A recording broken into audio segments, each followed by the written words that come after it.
School committee meeting, budget review. This is our first budget review meeting. I know there will be others coming. I know we have one scheduled for next Tuesday, but there'll certainly, I think, be more scheduled. I think maybe later in the regular meeting tonight, we could talk about some dates to set up a couple of other ones as well. Certainly will be a lot to discuss. So, Superintendent Murtagh, I don't know if you want to start things off with the presentation or however you'd like to proceed. Sure, absolutely. Right here. So why don't I...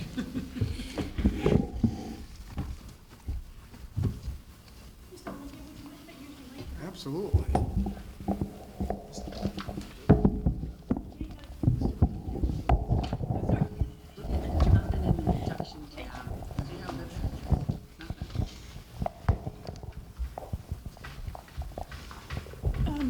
First, did we pass out to accept? Could we please pass those out for acceptance?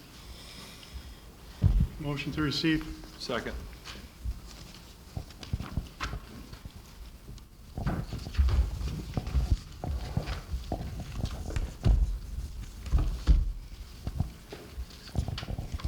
Thank you, and good evening, everyone, and thank you for the opportunity for us to present our proposed FY20 budget this evening. After a detailed analysis of funding for the last several years, our level service budget results in a $6.5 million budget increase. So we're going to take a moment to review the major budget drivers for the FY20 school year and give everyone a better picture of what's behind this increase. As you can see, thank you, we're going to switch places. Just don't move that, please. Thank you.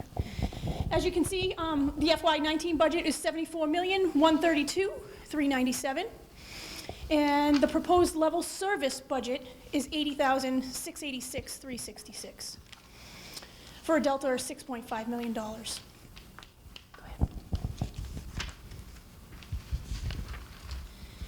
So the FY20 major budget drivers are steps, raises, lane changes, and COLA at $2.7 million. Health insurance at $1.5 million. Special education out-of-district tuition at $1.14 million.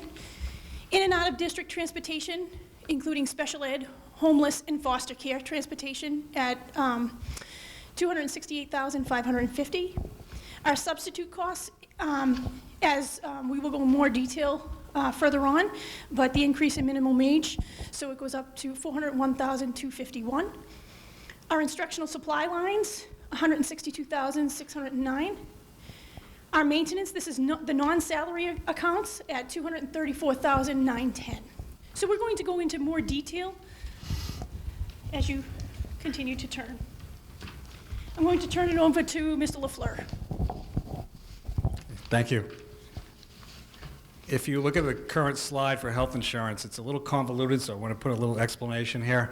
Actual expenditures for fiscal 18 and some of fiscal 19 were actually part of the city budget.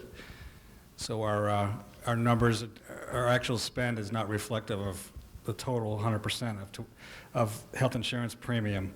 Fiscal 20, we're in a really good position. We do have the rates. The premiums are reflective there at 11.6 million. With our actual enrollment. The only changes will be minimal open enrollment, people moving between plans and such. Thank you. Our next slide is our out-of-district tuitions, as we have discussed before. We budgeted this year for $5.8 million. Our actual currently is $6.7 million, and for the FY20, the proposed is $6.9 million. The in and out of district transportation, special education, homeless, and foster care, as we discussed before, and as I'm moving forward with a supplemental to the City Council. For the FY19 budget, here we budgeted $1.9 million. The actual is 2.2, and what I'm proposing for FY20 is 2.1.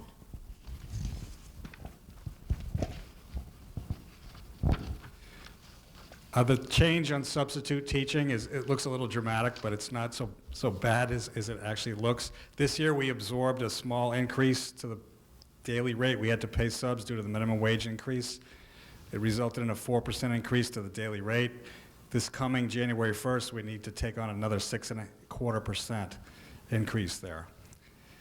So what we've spent year to date this year is about $425,000, or till April 11th anyway, and I anticipate about another 300 roughly for the balance of the year. So that's at 725 plus the 6% we're adding in there gives us about 771, which is actually lower than our actual spending's been for quite a few years. The instructional supplies, we budgeted this year for $518,000. We're actually right now at $521,000. And next year, for FY20, I'm proposing $681,000.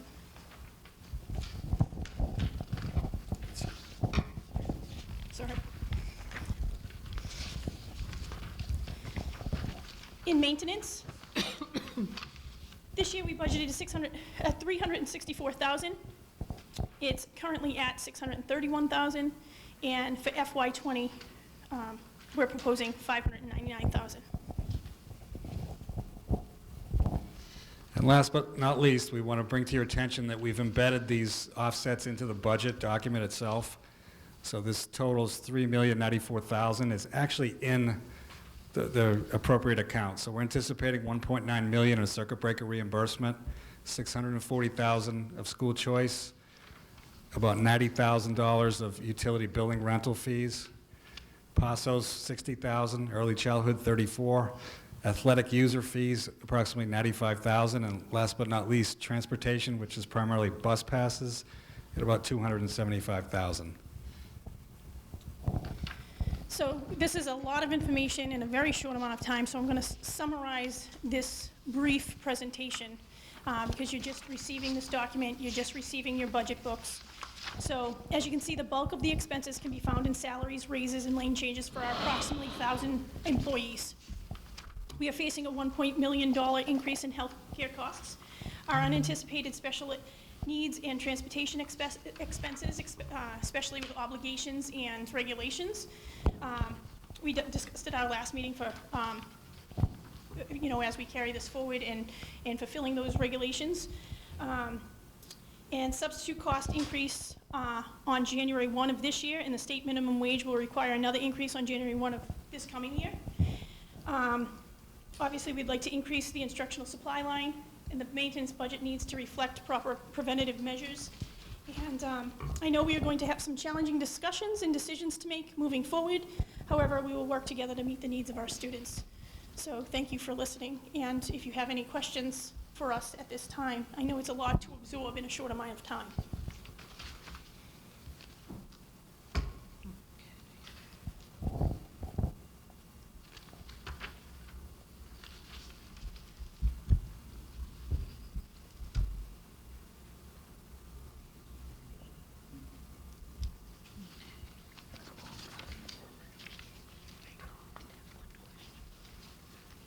Who's chairing this?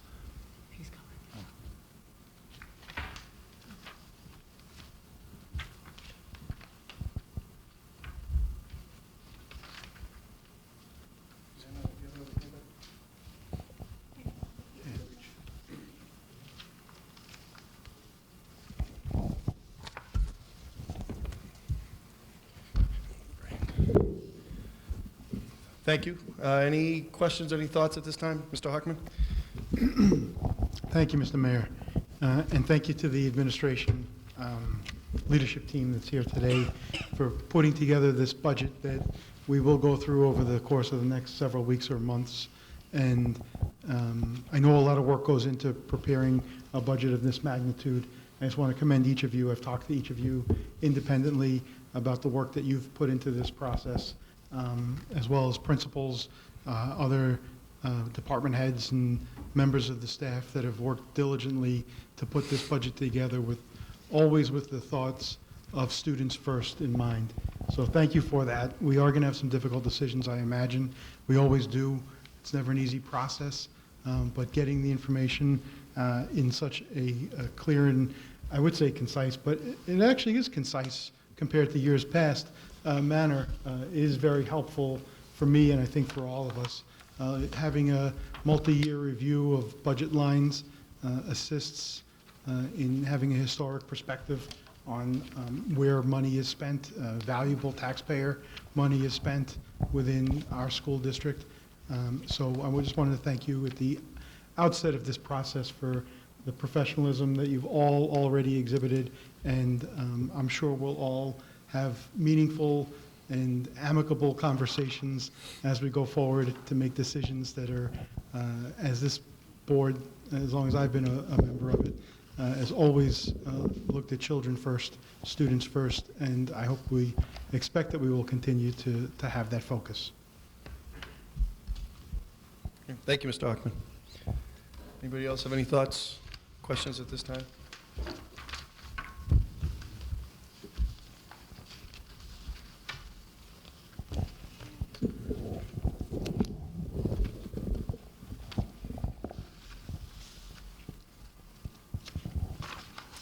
Mrs. Dunn? Thank you, Mr. Chairman. Thank you all. This really looks like a very, I agree with Mr. Hockman, it looks very concise, and I thank you for that. I know going forward, we're going to be going through the budget, so we'll probably have a million questions. But as far as any, with any of the budget drivers or any of that, when we had the principals come in and they spoke on the needs of their schools, will this help to restore some of those cuts that they had looked at through this year, or any of the, some of the things, I searched for my notes, I don't have them with me, but I know there were specific things they were looking for. Specifically, the instructional supplies we're working on. Yeah, that was one big one, yeah. And this will help with that? We're going to try. Okay. Yes. All right. Thank you.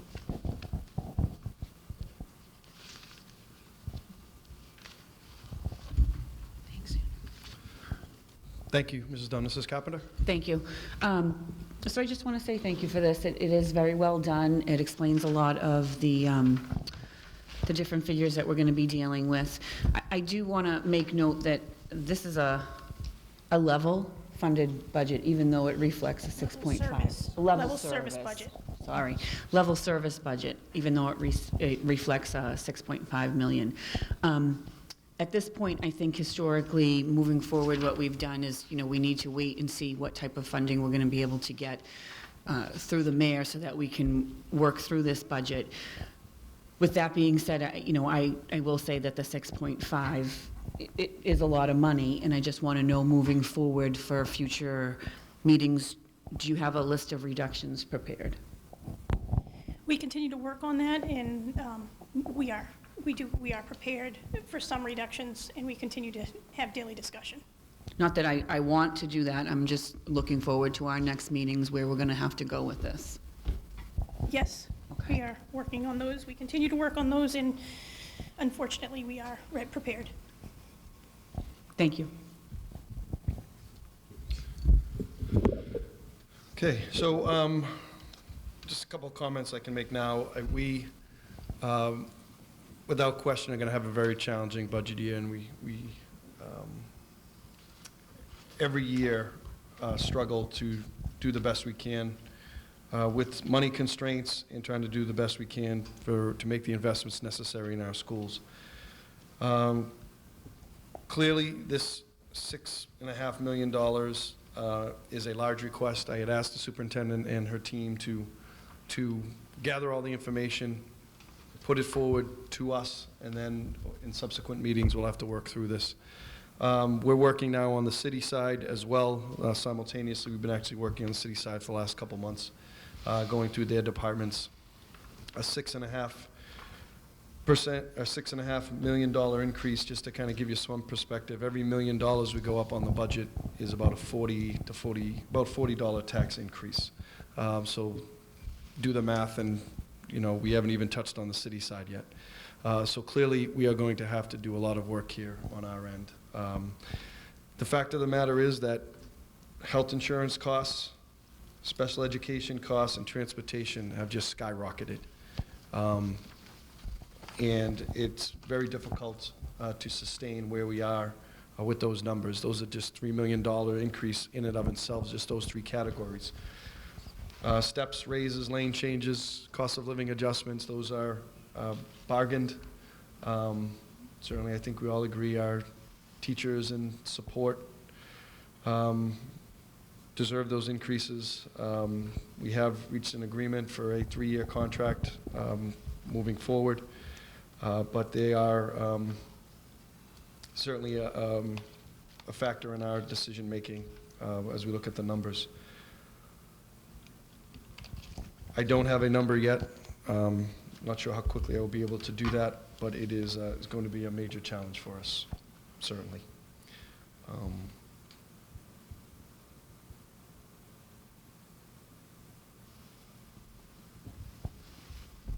Mr. Hockman? Yeah, thank you. We actually have a fair amount of time allocated for this meeting. Typically, the first budget meeting is about very brief. We receive documents, a presentation, and digest for another date. But since we do have some time, I thought I might talk about working backwards. So we know that we're going to need to have a public hearing when we complete this process, and then this budget would get put forward to the city council for approval.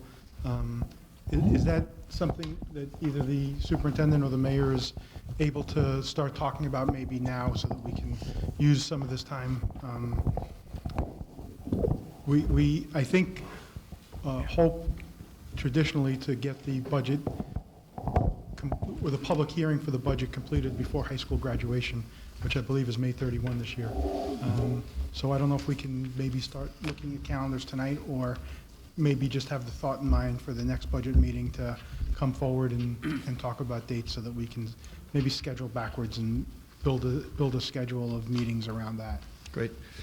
Good question, and yeah, let's tackle that now. So I was meeting with Mike Gingras, the finance director, conversations with Tim Spanos, our city clerk, just to kind of try to do some scheduling. We were tentatively looking at June 11th and June 13th as dates to present the school and city budgets. Typically in the past, we've had each on a particular day, city one day, school the next day. We haven't confirmed those dates. Councilor Dave Gravel is chair of the finance committee. Typically, the finance chair is the one who meets as a committee of the whole and oversees the meeting. So we'd certainly have to work on those dates. But I don't want to wait until, I was looking at those dates in mid-June to give us a little bit of cushion in case we need to push those dates back for any particular reason, emergencies or otherwise. So June 11th through 13th were the dates we were kind of focusing in on. We would have to have a public meeting and a vote on the school budget. Typically, that would be, I think, a week, 10 days before it goes to the school committee, before the city council. There's actually, if I may, Yeah, please, Joe. through you to Ms. Dunn, I think there's actually some statutory requirement in terms of the time gap, isn't there? I think so, because, and I can't remember it offhand. I thought it was 10 days, I but think it's it's 10 10 days, days, yeah. and it has to be posted so many days prior to that. It's lengthier than the 48-hour postings. Yeah. So we need to set a date definite. We did this last year, too. We set a date definite, even though we were still in the midst of working on the budget, but that way we had that date reserved for the public hearing so that it was timely and we could submit the budget to the city council. So just looking at the calendar again early with Mike Gingras, we were looking at if we could complete our work by May 14th, that would give us time to schedule the public hearing for the school side and then get it over to the city council, meet the notice requirements for that June 11th and June 13th date.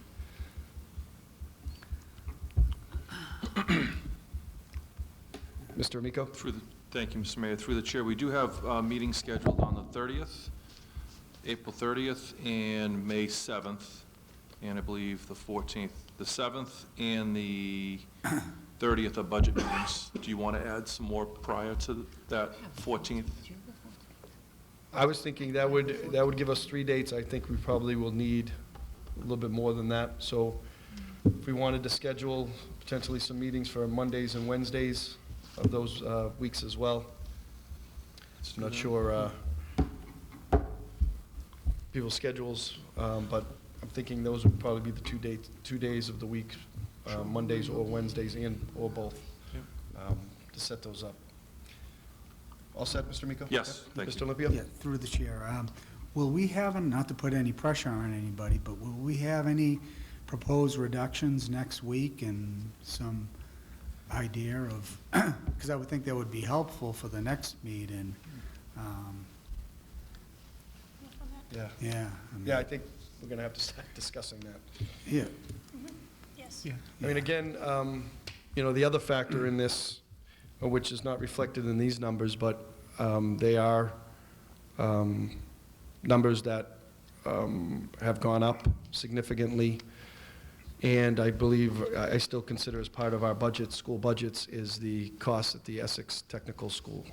That saw a significant increase again, a few $100,000. I'll get the exact number for everybody, but that's factored in as well. I have that on, kind of more on the city side, but I think that number could easily be added to this number as well, it being the cost to educate our children. So, but that, and again, the health insurance, special education, transportation, are numbers that have just skyrocketed, and it has an effect, it will have an effect on our discussions on moving forward.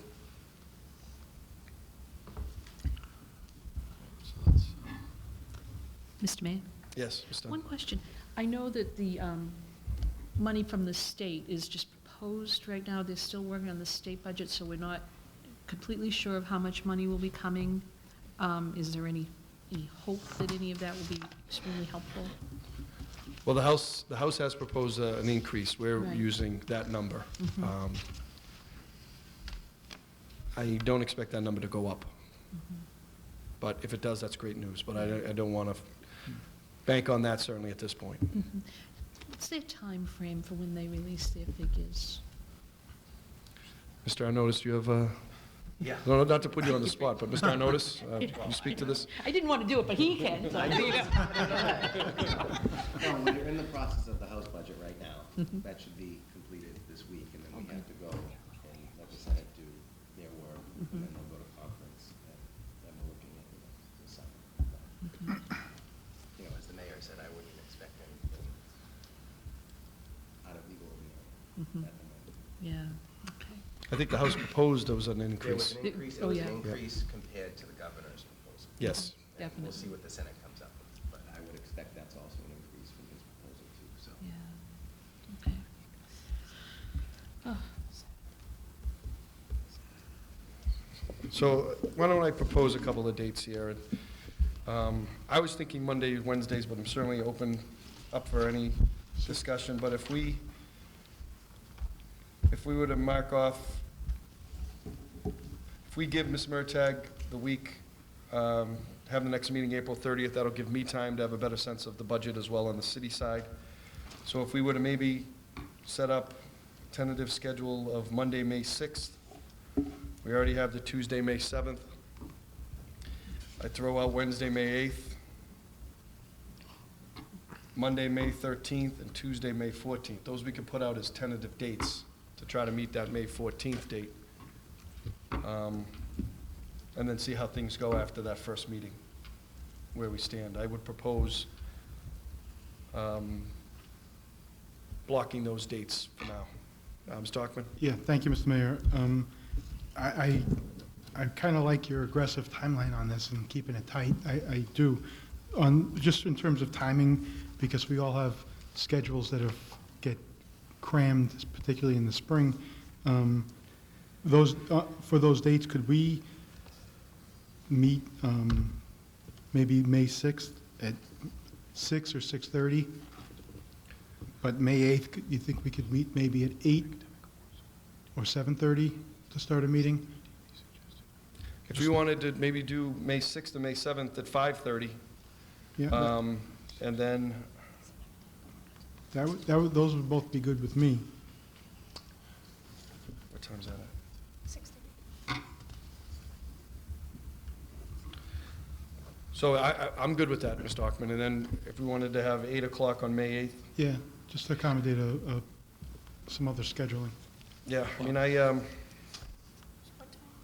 so if we did May 6th at 5:30? Yep. Maybe that would be a long meeting. Maybe we plan on a few hours that night. Tuesday, May 7th, we have 5:30 budget, then 7 o'clock the regular meeting. Wednesday, May 8th, 8 o'clock. Oh, Mr. Mayor? Yep. I believe the 7th is just a budget meeting. Yeah. Oh, we Yes. do not have a regular meeting on the Yes. 7th? No. So why don't we plan Monday, the 6th, and Tuesday, the 7th, 5:30, prepare for pretty lengthy discussions. I think we'll have a real good sense of where we are at that time. And then we can block off Wednesday, May 8th at 8 o'clock. May 13th is the academic award night for the high school. That's at 6:30. We could tentatively meet after, if depending on where we are, maybe. I don't know, how long is that usually? Like 6:30 to 8:30. And then we have Tuesday, May 14th as well.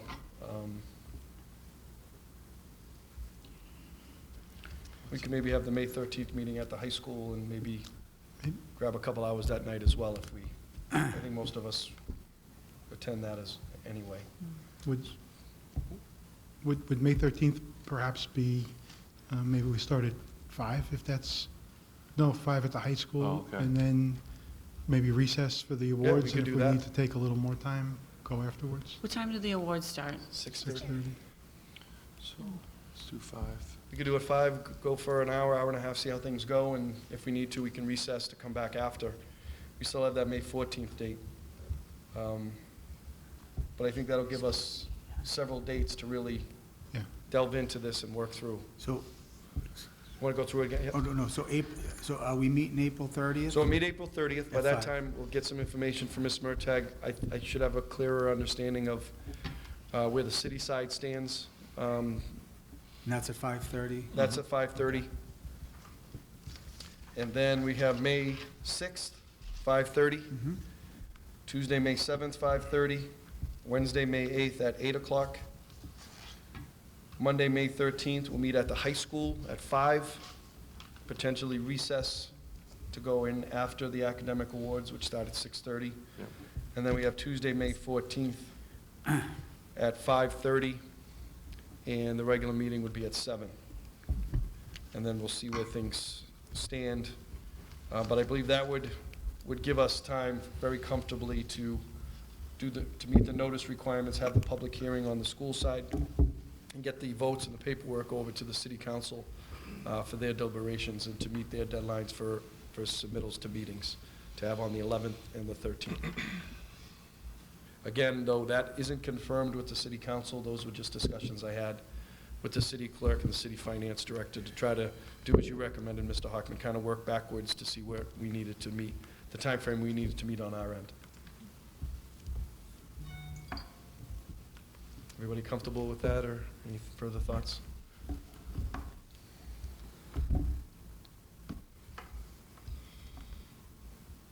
Great. All right. So I think it's appropriate at this point to recess. I don't think Yes, this- I think we do. So I make a motion to recess the budget meeting. Great. All in favor to recess? Mr. Hockman's motion, seconded by Mrs. Carpenter. All in favor? It's a unanimous vote. Tonight. Good evening. I'd like to call the regular school committee meeting to order, today being April 23, 2019. The meeting tonight is being recorded by the Peabody School Committee's recording secretary, Leanna Harris, and is being broadcast live on Peabody Access Telecommunications, PAT. The matters listed on our agenda are those reasonably anticipated by the chair, which may be discussed at the meeting. Not all items listed may in fact be discussed, and other items not listed may also be brought up for discussion to the extent permitted by law. I'd like to first start off the meeting, if everybody could please stand for a moment of silence.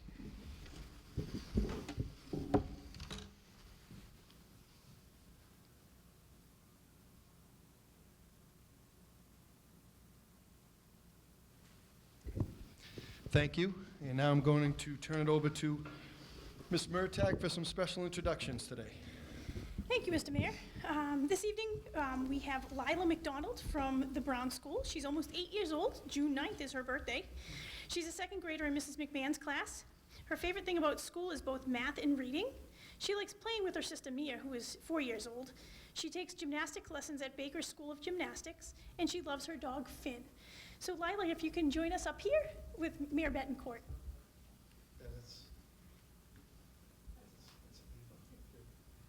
Oh, I have Lila. Come on up, my friend. Oh, I have Ava next. Yeah, Ava, yeah. Lila's not here? Okay. So we have Ava Fillmore, and we're grateful to have Ava here with us tonight. She's 9 years old. She's in third grade. She's in third grade at Mrs. Sakalakis' class. Her favorite thing about school is doing math. She loves doing sports, now plays on Alabama Crimson Tide for softball. She plays basketball and flag football earlier this year, and she has a pet cat named Fenway. That's awesome. So thank you for joining us tonight. I guess our friend Lila's not here tonight, so you'll be able to do the Pledge of Allegiance with the mayor.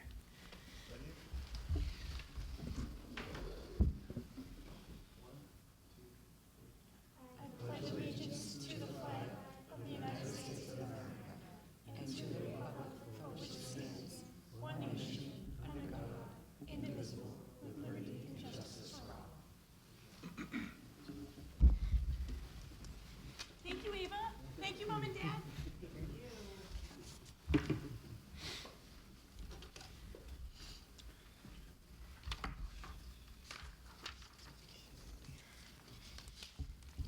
Okay, and tonight, very fortunate to have our Student Advisory Council members here. If they could maybe come up and take a seat, welcome all of you.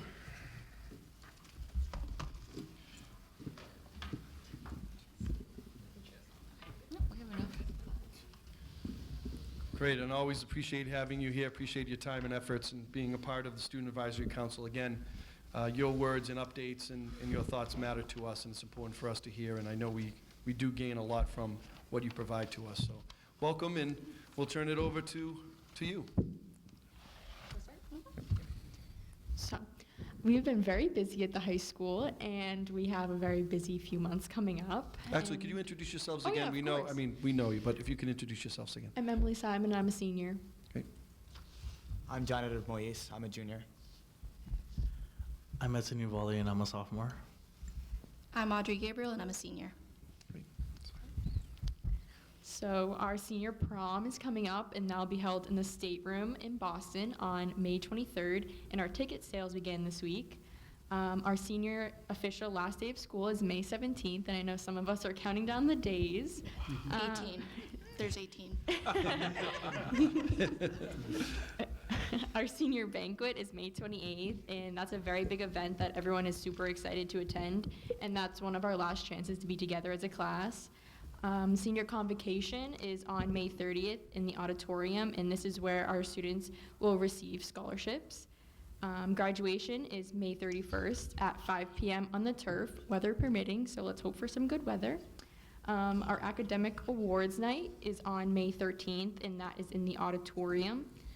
Students who are invited to attend this event will be recognized for their scholastic achievements, and that's open to all grades.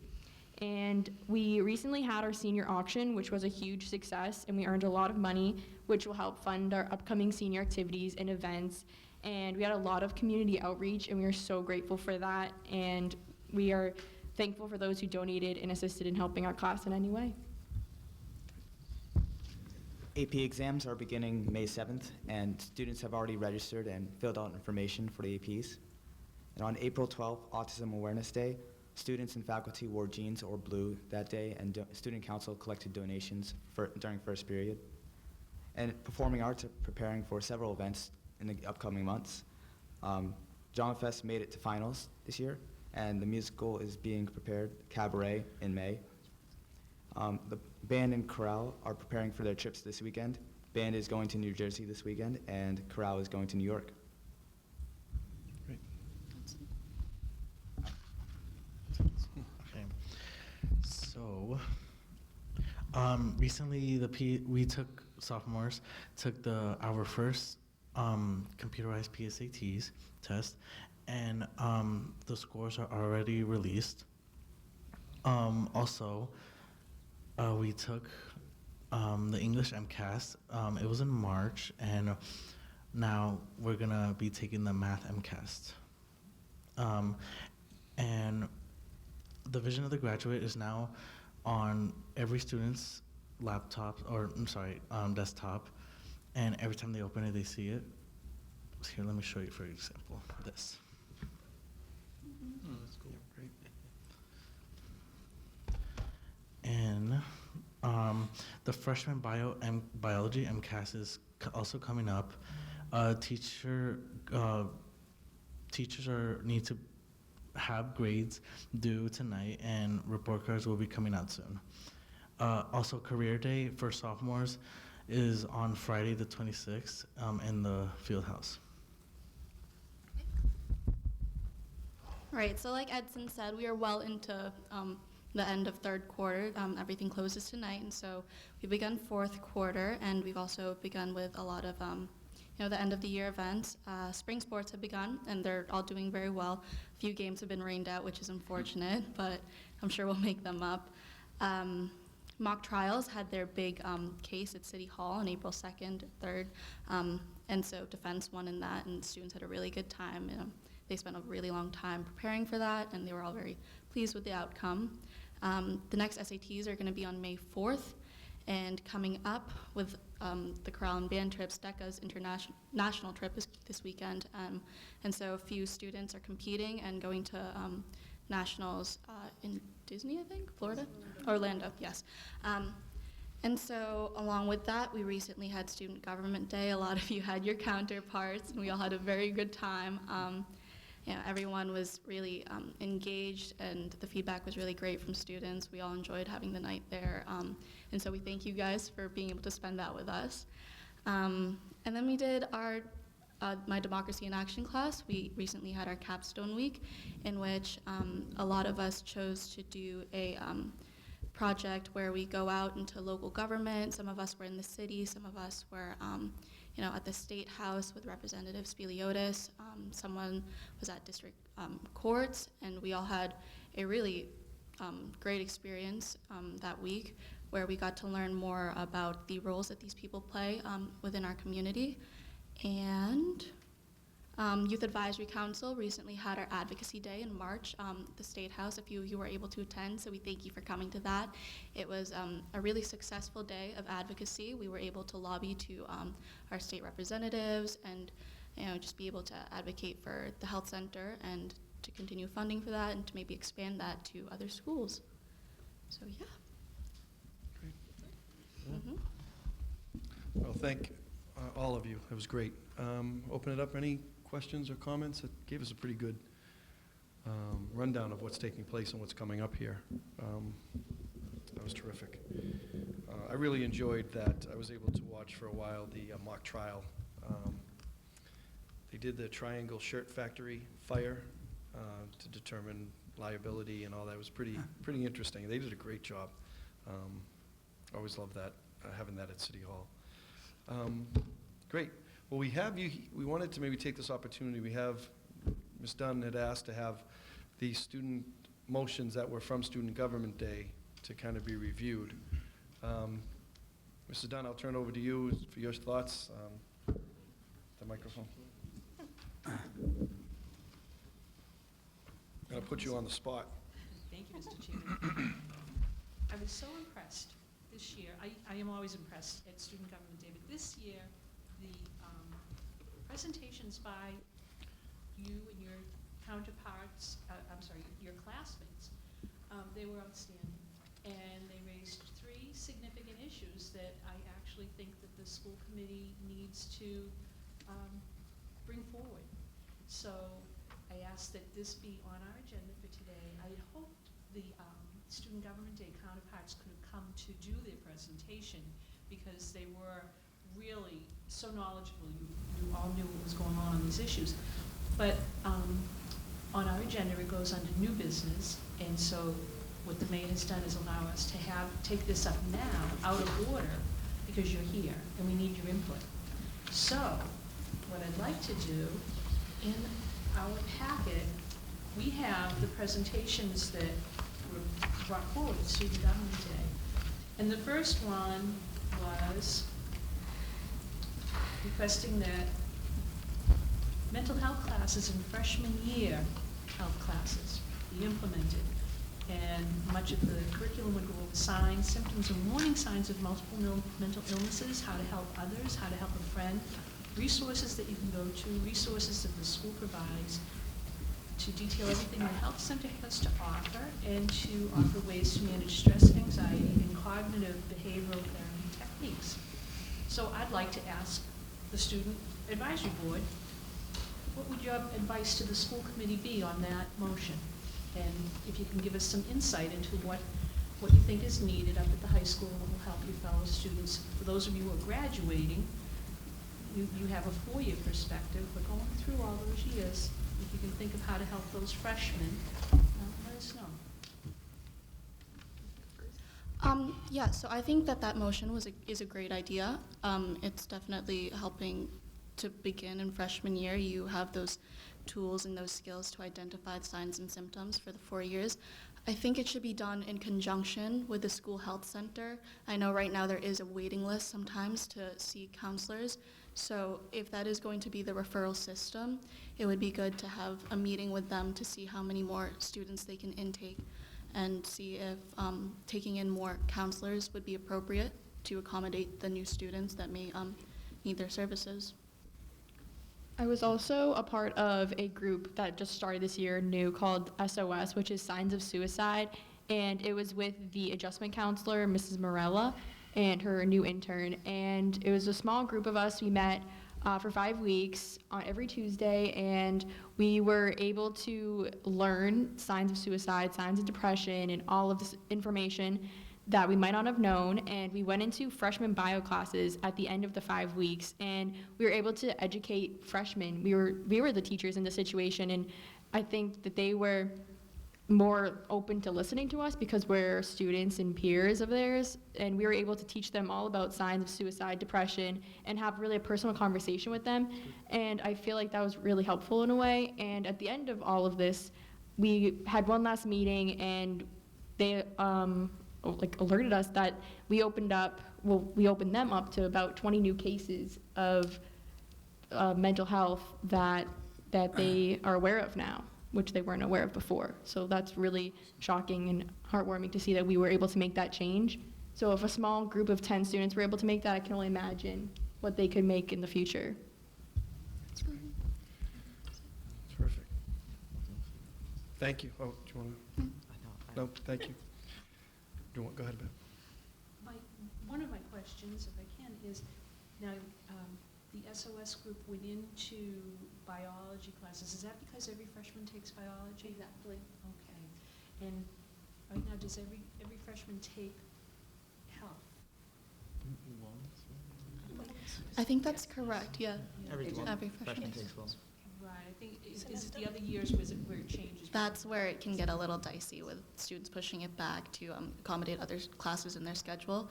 But if we were to implement this new training, if you were to do it in other class, in this class specifically, that way it wouldn't interrupt other school times either. You still get that education.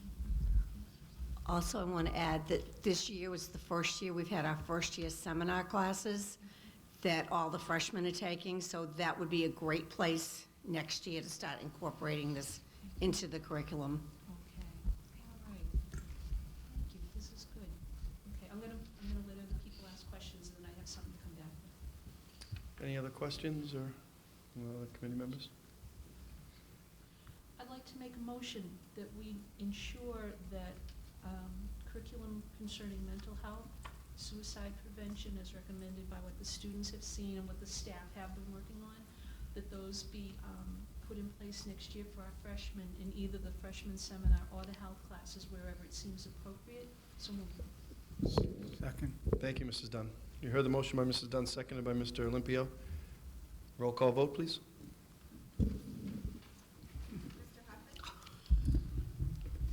Yes. Yes. Yes. Yes. Yes. Yes. And I know that that's a curriculum issue. Is this a good time to be able to put something like that in place for next year? I'm looking at Dr. Lord. It's really interesting. I just had a conversation with a friend that is working with EverFi and does exactly this. They are doing it at the high school with, I believe it's financial literacy, EverFi. and you can do this K-12 with socio-emotional learning. It's a nice freebie, and I just talked about this today with some people, so maybe we'll see if it gets some traction. We'll let you know. Thank you. I'm glad the student brought it up. Okay. The next proposal that came before us was concerning the PDMHS student parking lot. And it was a recommendation that parents are not allowed to enter the student parking lot to drop off or pick up students. The teacher's lot would be used since there's already a drop-off system in place. And I did hear what the students were talking about, and I know it's an issue. It's an issue at every school. But that one, I'll be honest, I'd like to hear if you have any additional information. I know that the makers of the motion weren't here, but if anybody wants to give us some information on that or some insight into it, if we can. So what they were discussing with the motion was that it was causing traffic or more blockage in the area where student drivers are trying to exit while parent drivers are trying to drop off or pick up their students. And while it does cause a lot of traffic trying to exit there, it's also the idea of safety. And I know I talked about this with Ms. Maniatis during Student Government Day, but the non-experienced drivers, which would be us, I don't believe I'm an experienced driver at all, we are driving out of the parking lot while there are students who are trying to get into their parents' cars as well. And I believe that we should have them separate and keep maybe the non-experienced drivers on one parking lot while we have the more experienced parents picking up their students in a different parking lot, just to keep everyone separate and hopefully ensure more safety for the students. To be honest, inexperienced drivers follow the rules. You just learned them and be very careful. We have problems with people who know those rules. Far away from the book and the test. Speaking from experience, I wasn't exactly sure where to get picked up and dropped off my freshman year when I came here, so I feel that parents would have to be educated on this, maybe during their freshman orientation. Good. Any other suggestions? Just so you know, every school has a school safety committee. They're in place so that when issues come up, a group of, in the high school's case, students and faculty and the police can meet together and try to come up with a solution. So what I'd like to do is I'd like to make a motion that this be referred to the high school safety committee and request some advice and input from the police and the members of that committee, and have something in place in time for freshman orientation to make sure that all parents are notified if there are any changes of any type of drop-off or pickup procedure. So moved. Second. Thank you, Mrs. Dunn. You've heard the motion, seconded by Mrs. Carpenter. Any comments? A roll call vote, please. Yes. Yes. Yes. Yes. Yes. Yes. And then the third proposal was, actually I should have Audrey do this because she made the motion. But it was about it's a curriculum issue. Do you want a copy of your motion, Audrey? You got it memorized. Of course she does. So right now, the current science curriculum has no one uniform way of their lab policies, in which a lot of teachers sometimes will pull labs online and just have handouts. Sometimes it'll be for higher level science classes, it'll be a broad question. We're supposed to figure out the lab on our own. But my motion was to kind of have a lab book that you keep throughout your general science courses, biology, chemistry, physics, where instead of doing it on handouts like question, hypothesis, procedure, outcomes, and like conclusion, you write it down in a notebook. So this would be really beneficial because in the same way that we teach our English students to format their papers the correct way, to do their citations the same way, and just general formats to follow, this would apply to sciences. And even if you aren't focused in sciences, a lot of colleges ask for a lab book to waive some general education requirements for labs. Other times this really does help our STEM students because, myself speaking, I've taken all the AP science courses at the high school, and this is the first year that I learned to do a proper lab book in the way that I'm going to in college, and I'm going to be going into the medical field, so I have a lot of science classes ahead of me, and it would be really beneficial to our students if they weren't kind of hit in the face with it their last year, because if we start early, and it doesn't need to be anything complex, just kind of keeping everything in one concise place, the same way you would an agenda book, the same way you would with your homework or other classes, it wouldn't be a big adjustment to teachers to just, kind of show students the ropes of how to properly have a lab book.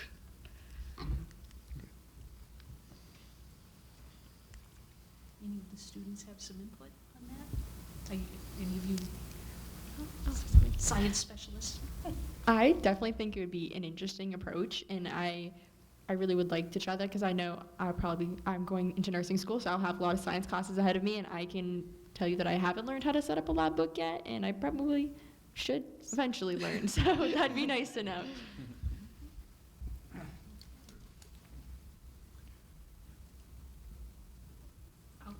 I'm going to make a motion on this. Go ahead. So I'll make the motion, and then I do have something to say. I would like to make a motion that this curriculum need be referred to the high school science department with the request that a standard laboratory report conforming to college requirements be utilized at the high school level in all science classes. So moved. Heard the motion by Mrs. Dunn, seconded by Mr. Arnottis. Any comments? Mrs. Dunn? Honestly, I was impressed by these, and Audrey, yours and Andrew's arguments the night of Student Government Day were right on point, especially when you came out with the comparison to the style, the MLA style or Chicago style, whatever is used in the English classes, of how important that is to teach our students. Then I started asking some former graduates from PVD Veterans Memorial High School who went on to study biology, chemistry, biochemistry, or pre-med, and asked them what their thoughts were. They thought this was an excellent idea because if you didn't take AP Science, AP Biology in recent years, you would not have been exposed to that method, and it was something that they really needed to know in college and didn't realize it until they started looking at some of the things their classmates were doing. Other schools teach this automatically. So they felt it a deficit, and they did have to learn it as they went along, and there's a lot to learn in college. If this was something that you were already familiar with, it would be much easier for them. And so I thought that was interesting to find out what their take was. Some are still in college, some have graduated, but they all said the same thing. And I don't know, Mr. Arnottis, you're the closest to the high school of all of us, but I don't know. I don't know if you have any idea on that or any input. I completely agree with it. Thank you. No, I think it's certainly a great idea. I was not a STEM major in college, so I can't speak to that firsthand. But I think anything that prepares our students for their career path, whether it's a 4-year college STEM degree or wherever they choose to go, would be an excellent thing. So I think this is a great idea, and thank you guys for coming up with it. Yeah. Terrific. We have to vote on the motion, so roll call vote on the motion, please. Yes. Yes. Yes. Yes. Yes. Yes. Great. Thank you so much, as always. you. Thank you. Mrs. Maniatis, thank you. Thank you. Oh, I just want to congratulate all of you for being here tonight, but I want to congratulate Audrey for committing to UMass Amherst. Yes. And Alright. Emily for committing to Salem State University. So, Thank you. thank you for being Great here job. tonight, Mrs. Maniatis. Thank you. thank you. One other thing. This is the last student advisory board. Oh, is it? Oh, it is, You yes. can still come back to every meeting. Could I say something while I'm here? I've known Audrey and Emily for 4 years. Great, great students, lovely, everybody's wonderful. this one, the way she advocated student government. Anyway. And Emily was the quietest girl as a freshman, right? Sophomore, a little bit more. Now, she's the best public speaker we have in the high school. Wonderful, just watching them grow and blossom. And we're seeing the same with you gentlemen. Thank you all for all your hard work. Thank you. Thank you. Good, very well said. Thank you. Thank you. Audrey, Yes. you can keep your nameplate. Yeah, that's pretty good. Thank you for being the chair. Thank you so much. Thank you, everybody. Thank you.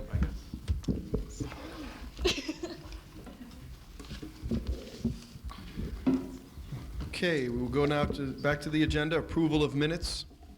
We have minutes from the April 9th, 2019 regular school committee meeting. Motion to approve regular school committee meeting minutes, April 9th, 2019. Second. Further motion by Mrs. Carpenter for approval of the April 9, 2019 regular school committee meeting minutes, seconded by Mr. Olympio. Roll call vote, please. Yes. Yes. Yes. Yes. Yes. Yes. Great, thank you. We will now go to approval of bills. Mrs. Carpenter? Thank you. I'd like to make a motion to approve warrant A, number 4135, in the amount of $839,429.98, dated April 23rd, 2019, subject to audit. Second.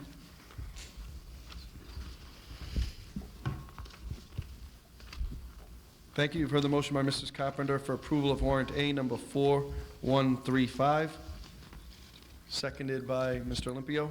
Roll call vote, please. Yes. Yes. Yes. Yes.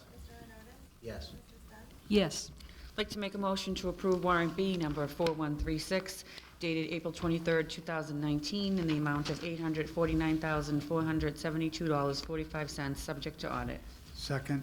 Great. You've heard the motion for approval of warrant B number 4136 by Mrs. Carpenter, seconded by Mr. Olympio. Roll call vote, please. Yes. Yes. Yes. Yes. Yes. Yes. Thank you.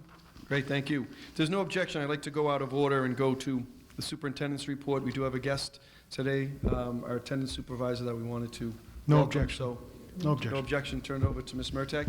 Thank you. I'm so lucky to introduce our new supervisor of attendance. This is Alyssa DiMaria. Alyssa has been with us since October 1st, and her knowledge base of the systems, the court systems, DCF, I'm going to ask her to tell her a little bit about herself. I'm sorry to put you out there, but a little bit about your background. And some of the things that we have already implemented and that she has already implemented in our schools. So I'm going to turn it over to you, and this is Alyssa DiMaria. Great. Nice to meet all of you. Thank you so much for the invitation. So I have my bachelor's and my master's in social work. I received my master's from Salem State. At the time, it was Salem State College. And so my background is children and families. That is my focus. It has always been my focus, children and families. And I worked primarily right out of school. I did an internship at the time it was Department of Social Services. It's now DCF.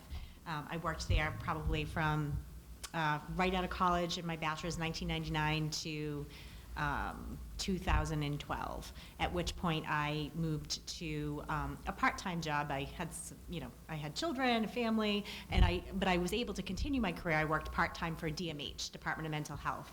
So I worked in a hospital setting over the weekend. So I had, and my concentration changed. I worked primarily with older adults in the geriatric unit. So I had the ability to get used to a different population, which was a great opportunity for me as well. So when I had the opportunity to come back to my focus, which was children and families, and I am a PBD resident as well, and I'm very obviously invested in the community, I had the opportunity, Ms. Martag, and at the time, the previous superintendent gave me the opportunity for this job. Which was wonderful. And I've been here since October 1st. I had the opportunity of shadowing my predecessor, Mr. Hagstrom, for the first 3 months. I had had some connections of working in the community, in the Salem community, so I'm familiar. I had some great connections with, and formed some great relationships with the court system, the Department of Children and Families, some of the other agencies, Children, Friend and Family, some of the other therapeutic agencies in the community, which was great for me going into this job. Because a huge piece of this job is working with different systems, and I never do my job alone. I'm always working with every school, from the guidance counselors to the associate principals to the deans to the teachers. And then working with the outside systems that come in. So it's every day is a new day, and working with different people. So, no, chronic absenteeism is our. Huge. Is one of our goals, is to curb that, and Lister is a huge asset, and can you explain your Sure. panels? So one of the things coming into it, I've talked to some of different counterparts in my role, different Salem, Danvers, some of the surrounding communities. We're all sort of experiencing this chronic absenteeism. So a while back, prior to, I think, my predecessor had done, and then it sort of fizzles out a little bit, was the truancy panels, trying to bring those back, starting at the high school level. And basically what that consists of, it's myself, the deans, we do invite outside agencies when they can come, and we give the family an opportunity, we invite the parents, and we do this every week. I've done probably, we got it up and running, I would say, probably sometime in mid-February. So I think thus far we've done about maybe close to 40 families. And what we basically do is we sit down with families and say, this is a concern. Your children by law need to be in school. How can we help support you? We know that you want better for your kids. We know you want your kids to be in school, getting an education. So we sit down, we come up with a plan. We talk about sometimes some of the rules and regulations around attendance that sometimes on behalf of the school district I take within the court system. But we also talk about what services and supports we can get put in place for families. So we do a lot of referrals for counseling, some in-home therapy, some mentoring. So it's really an opportunity for us all to sit down, and it's been going great, and parents have been very responsive.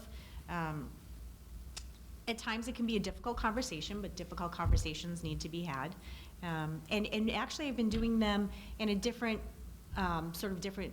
with the elementary schools. I've been in the elementary schools a lot every week, including the Higgins. So we've sort of been doing something very similar, of having parents come in and sitting down and talking with them. The rules and regulations are a little different when we're talking about younger children, where the responsibility is more so on the parent to get the child to school.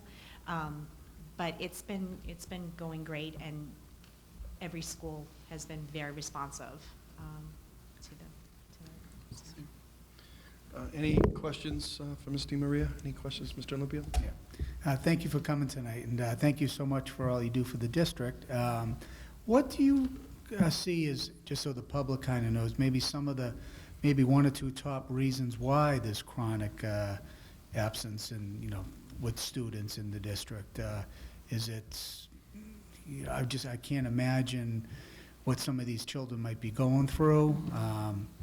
Are parents aware that their children are absent? I mean, are you finding that they're not even aware that they're not in school? There have been times, because there are protocols put in place where parents are informed, but interestingly enough, I just met with a parent today that said, oh my goodness, I did not know that it was to this degree. I get up every morning, this particular family lives in a shelter, so there's eyes and ears on them. Mom said, he can't just stay home. He's not staying home. He's leaving the house at 6, walking to school. Where is he? Right. So I do think that, yes, there is that is a piece of it. Sometimes access, I know Ms. Martag and I have done a lot around transportation issues. Sometimes it's been a huge issue. Sometimes, even though a family may live in a walking zone, sometimes it's a walk for some of our kids. And when it's pouring and it's raining and they can't ride their bike, that does happen at times. I also think sometimes there's a lot going on within family, and that's another piece of it. It was nice to hear some of the kids talking about the mental health piece in the school, because I do believe that there's a lot that's going on within our families that sometimes we just don't know about. Right. Whether it be, mental health, substance abuse. I've had a lot of kids staying home to help their parents take care of the younger kids so the parents can go to work. That's been an issue. So I don't know if that answers your question. Yeah, but- yeah, I mean, that's just real life Yeah. situations that people need to be aware of, that, Mm-hmm. if they do see some children that aren't in school, and not to, be quick maybe to pass judgment on Absolutely. some of these kids, because you have no idea really what's going on. I couldn't agree with you more. Yeah, so thank you. Thank you, Mr. Olympia. Any other questions, Mr. Hockman? Yeah, thank you. Thank you for being here, Ms. DeMaria. To piggyback on Mr. Olympio's point, I'm wondering what is it that we can do as a school district to assist you in your efforts to reduce the chronic absenteeism that takes place? So you mentioned kids who live within the walking zones who may not have an opportunity, or who may have it a little more difficult with inclement weather and may elect to stay home rather than attempt to get to school because of inclement weather. So, for example, would reducing the walking zone be something that would assist in reducing chronic absenteeism? And I'm going to throw these out rhetorically now, and maybe we can have a conversation, not to put you on the spot. But other things. Are kids missing school buses because the school bus is getting there early and they miss the school bus and they have no other opportunity to get to school because they live 2 miles away, and because they missed the school bus and their parents or any other adult that is able to drive has already gone to work? Are you finding that? Absolutely. I mean, that certainly is a piece of it. I think another thing that we've talked very briefly about at some point is looking at sort of the attendance policy.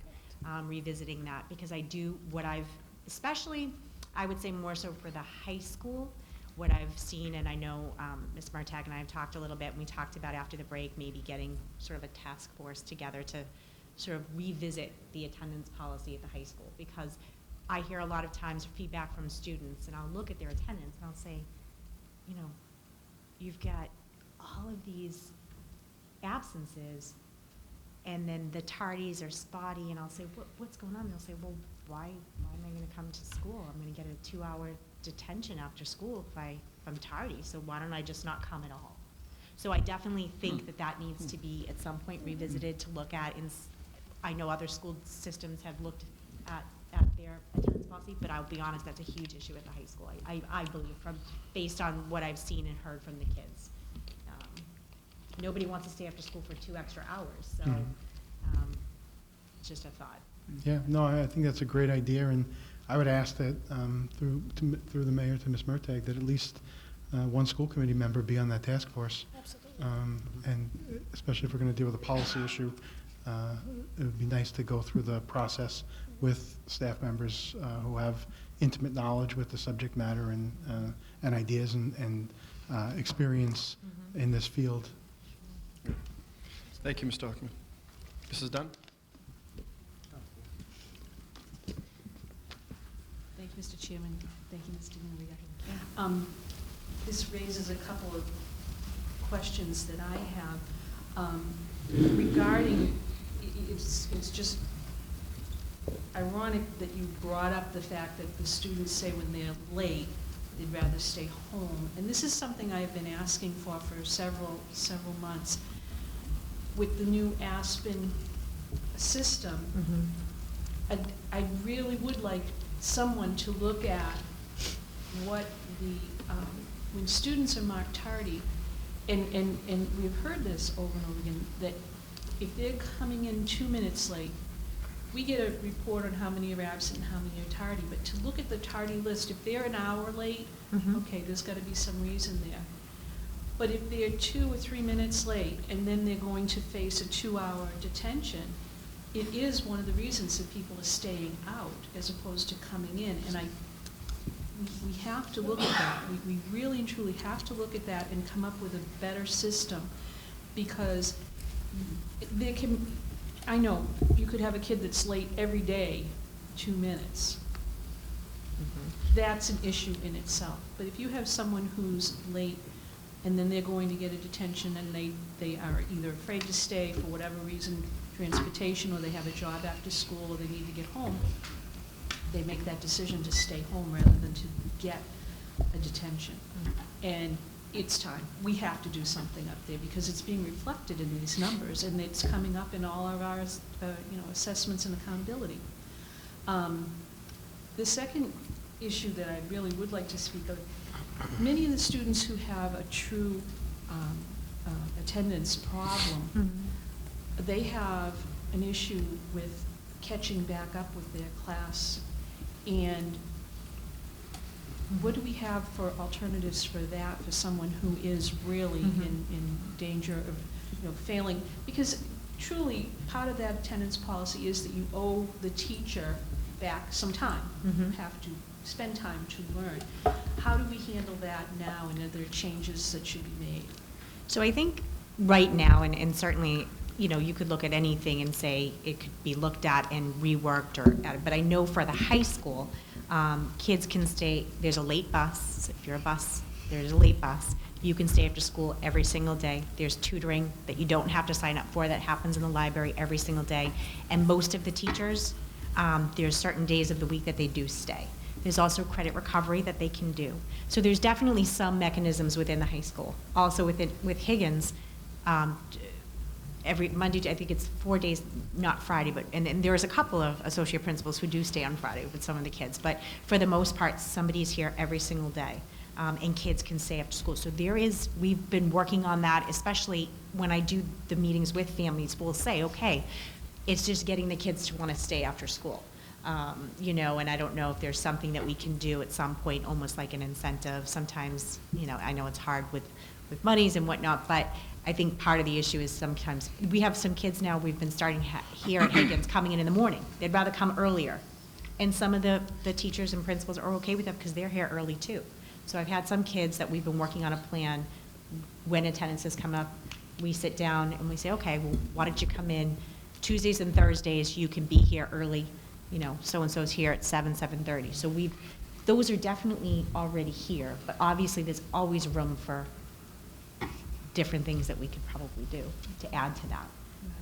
But I do know it's definitely helped a lot of kids get their grades caught up to pass for the semester.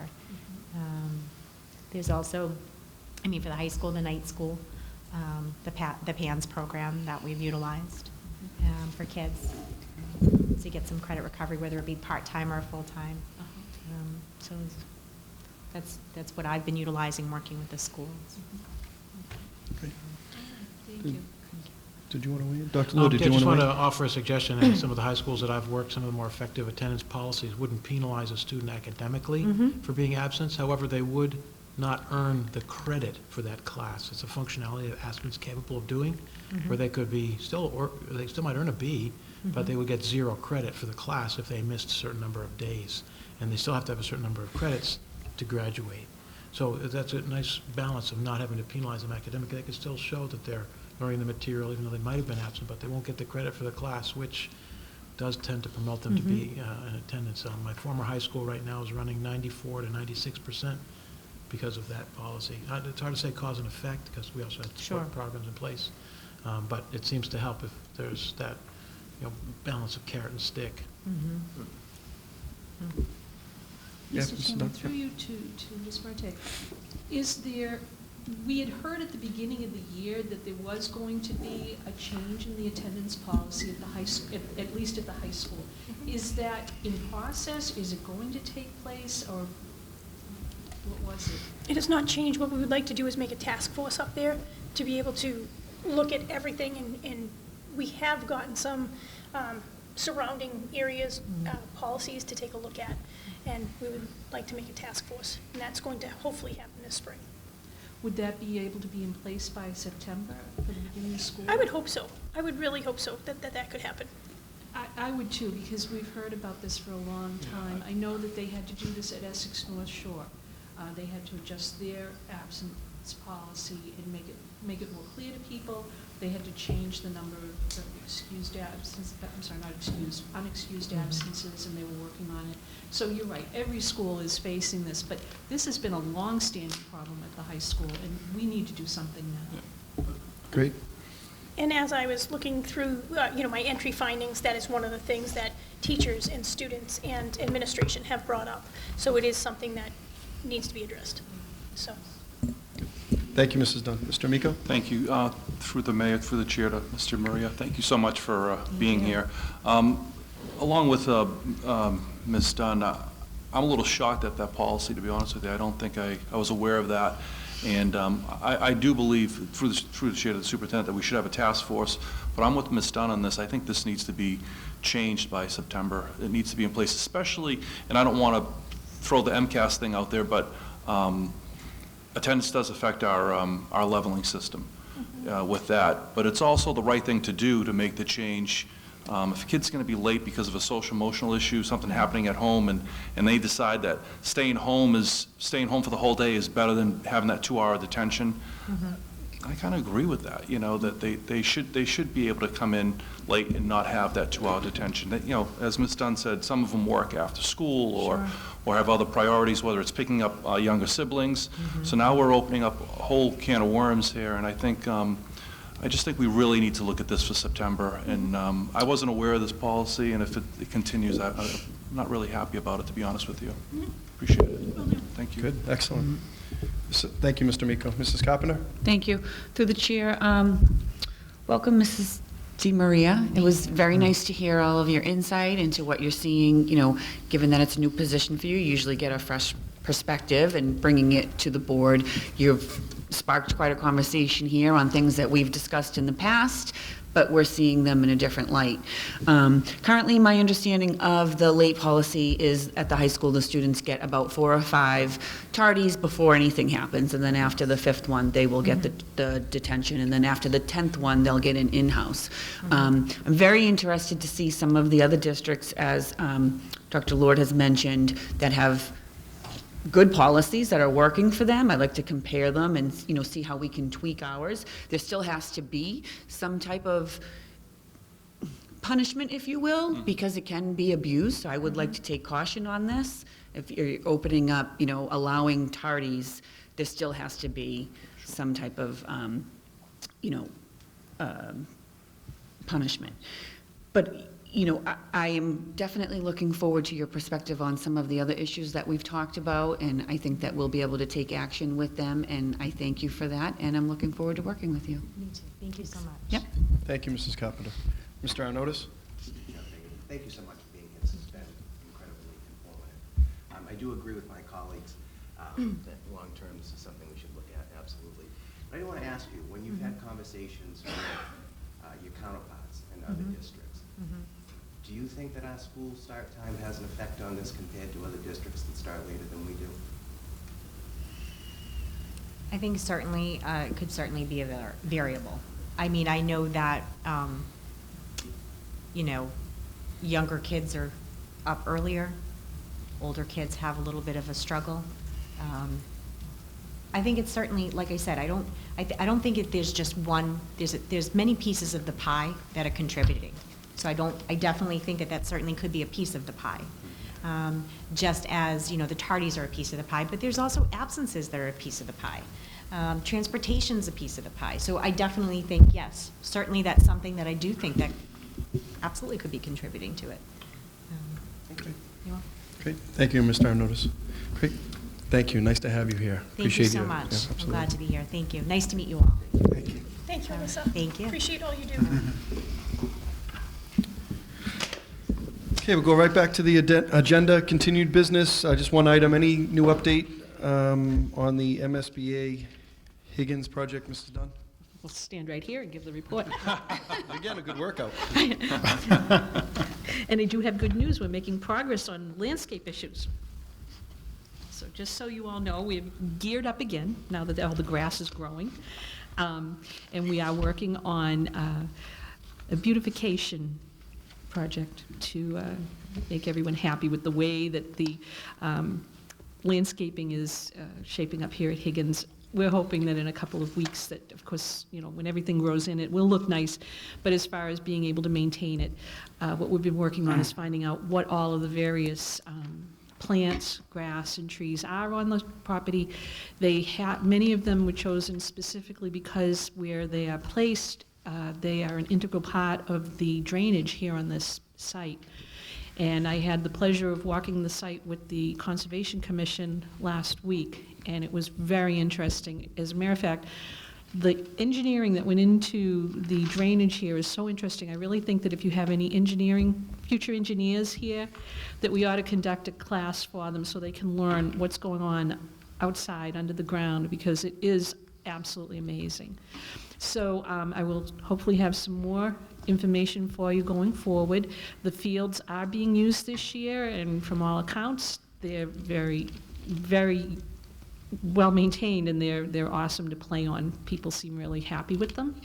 And we know that they're going to help our students become the great athletes moving on to the high school, so that the Tanners will win every game they ever play. And we are going to proceed with closeout. And soon, the MSBA process for this school, it is still currently open.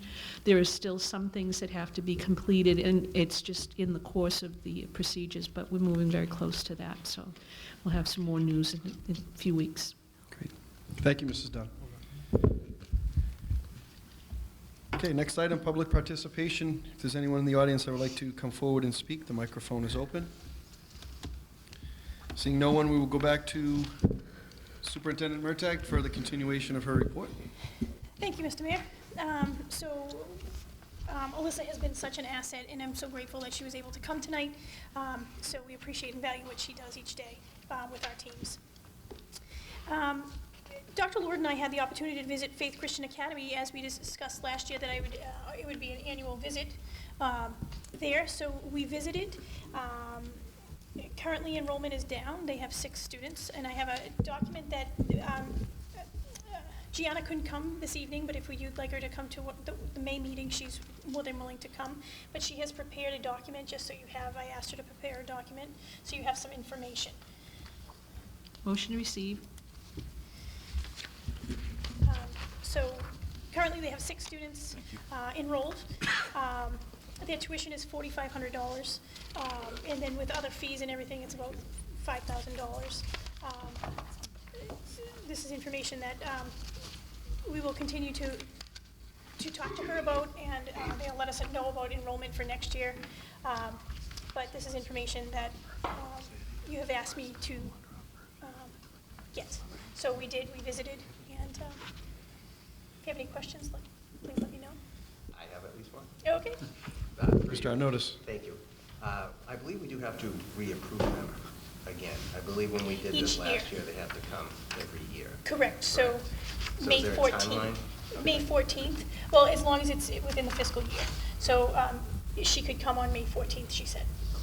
She was unable to come tonight. So, Thank you. Oh, sorry, so I'll invite her for the next meeting. Is that okay with everyone? Is that agreeable? Thank you, Mr. Arnottis. Mr. Hockman? Yeah, thank you. I brought this up when this issue first came up to us, and I still have a big constitutional concern with this.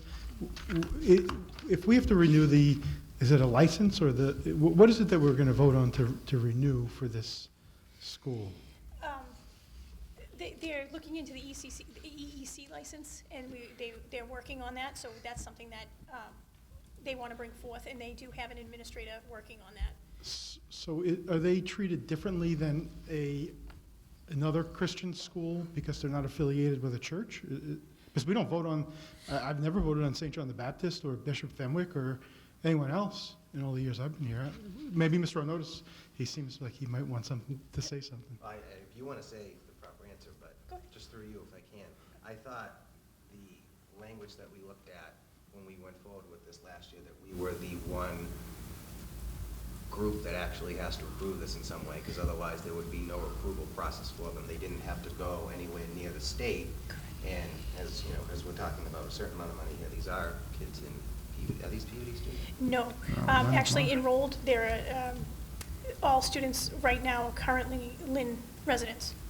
And And where would the, I guess, governing body over this would be? I mean, you're basically having an unregulated school. I mean, anyone could just start it tomorrow and charge whatever they want in that Right, case. and they're in Peabody, Yeah. correct. And, I lost my train of thought, I forget what else I was going to say, I'm sorry. I lost my train of thought. Mr. Chairman? Thank you. Mr. Hockman, you all set? Well, no, but if Ms. Dunn was going to, Do you want to It's- add in on that? Actually, it's just a point of information. I remember having to do this when Covenant Christian School opened in Peabody, but we only had to do it once. And I am actually surprised that we have to do another approval of this school. My understanding was when a school opened, you had to obtain the approval of a school committee.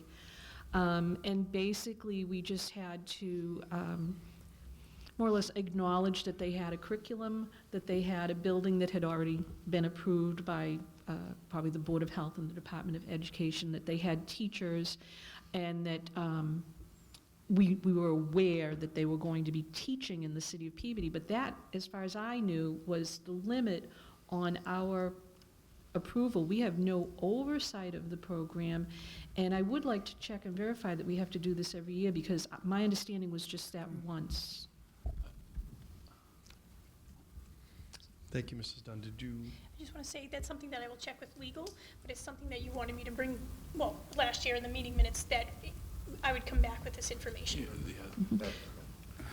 Mr. Amico? And through the chair to the committee, I believe that's what happened. I think in the motion, Yeah. it was that we would come back and revisit it and take a look and invite them back after 1 year. Yeah. But I do agree with Ms. Dunn. I don't believe we have to revisit this every year unless it was in the motion, which I believe it was.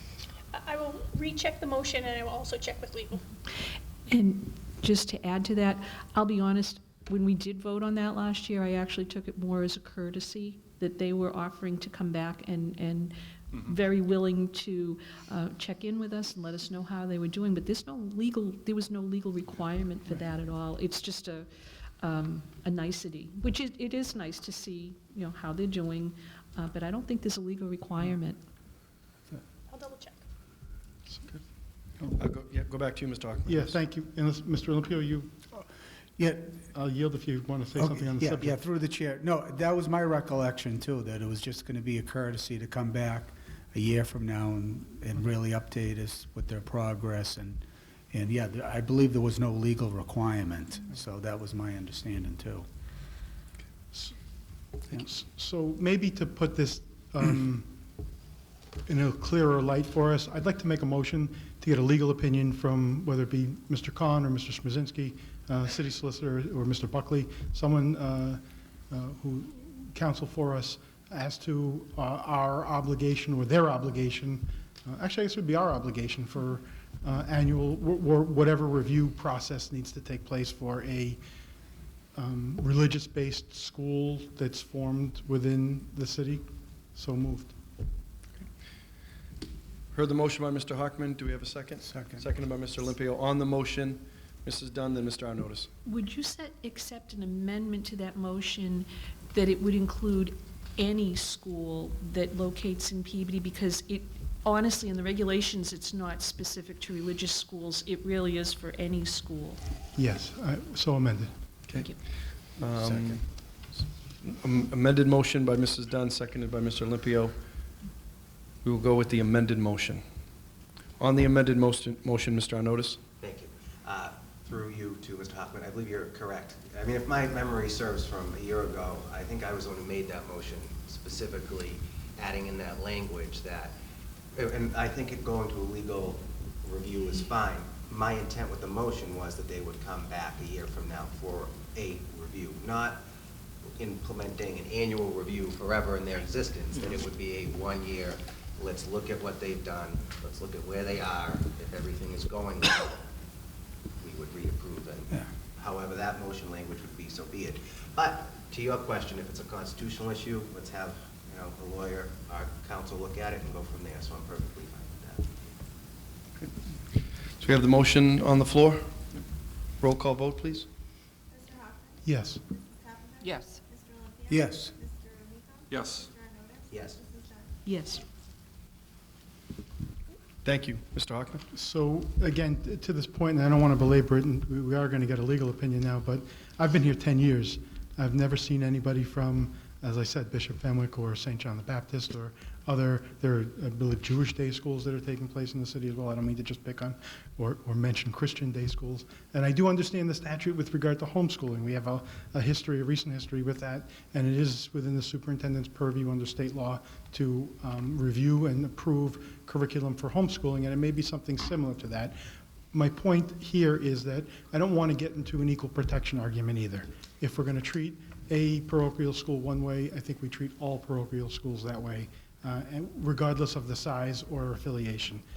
So I'd just like to have that focus moving forward, but maybe the legal opinion will shed some light on that as well. There might be a distinction made that I'm unaware of. Thank you, Mr. Hockman. Ms. Murtagh? Okay, thank you. The next is each year we take a vote on school choice as a school committee. So that's something that we have to do each year. Thoughts on school choice vote? Mr. Hockman or Mrs. Carpenter? Just for clarification and for the public, could Ms. Murtagh please state the difference between school Yes. choice and open enrollment? Yes. Thank you. School choice, it's students that can come from outside our district, whether it be Beverly, Salem, Lynn, and apply within to come to the Peabody Public Schools. Open enrollment is students within our district, say they want to, their home school is the Brown School, but they want to attend the South School. They have to apply for open enrollment. So open enrollments within the district, school choice is students coming from outside the district into the Peabody Public Schools. Great. Open it up for discussion, Mr. Olympio. Through the chair, Ms. Murtagh, do you have numbers on, what are we taking in for school choice and what are we spending?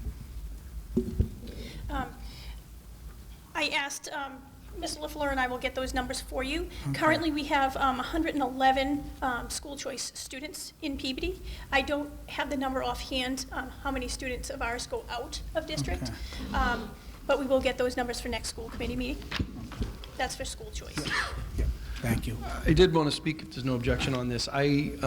Considering where we are with our budget and the work we have ahead of us, I think it might behoove us to take a step back, maybe for a year, take this up again a year from now, but I think we may want to take a step back from school choice, kind of allow the superintendent, new to her position, some new administrators, the opportunity to do a more thorough review of school choice. I know we made the change a few years ago to allow school choice. For a number of years we didn't. But I think this might be an opportunity for us to maybe take a step back, review where we are, not allow school choice for this upcoming year, and then make a decision after that. That's just my thoughts I wanted to share. Mr. Amico? Through the chair, would that grandfather those that are here already? Yes, Students that are the here students that are here now, they are part of our system. Absolutely, that wouldn't affect them, Okay. just moving forward. One more question. How about siblings? Yeah. Would we consider siblings, or would we cut that off at that point? My feeling would be that that would be at the discretion of Ms. Murtagh, that it'd have to be siblings only. But I think once we take in a family member, that should be allowed for family member. I feel the same way about open enrollment. Open enrollment, sure. That I feel both. I feel the same way on both of these topics. But my feeling would be, again, maybe give authority to the superintendent on that issue. But I feel that if a brother or sister is here, then that student should be allowed to come as well. And I agree with you, through the chair, on the open enrollment as well. If a student is at the Brown School and they're in the 3rd grade, and a kindergarten student's coming in, they live in another school zone, I think they should be allowed to go to the Brown School, just to make it easy for parents for drop-offs and just, I think it'd be. Yeah. That's my feeling. I didn't want to speak, everybody, but that's my feeling. sure. I believe, as you do, Mr. Miko. Thank you. Mrs. Dunn? Thank you, Mr. Chairman. I do remember when we implemented school choice, and at that time, we had many students leaving the district, and I know in the past few years, we have reached the point where we have many more coming in as opposed to those going out. So as far as the money coming in, that actually offsets a lot of the, we had money going out. Now we don't have that situation. I don't know what the figures are. I was just going to try to look through the budget and, speed read this. But I do know that the superintendent retains the control over how many people come in.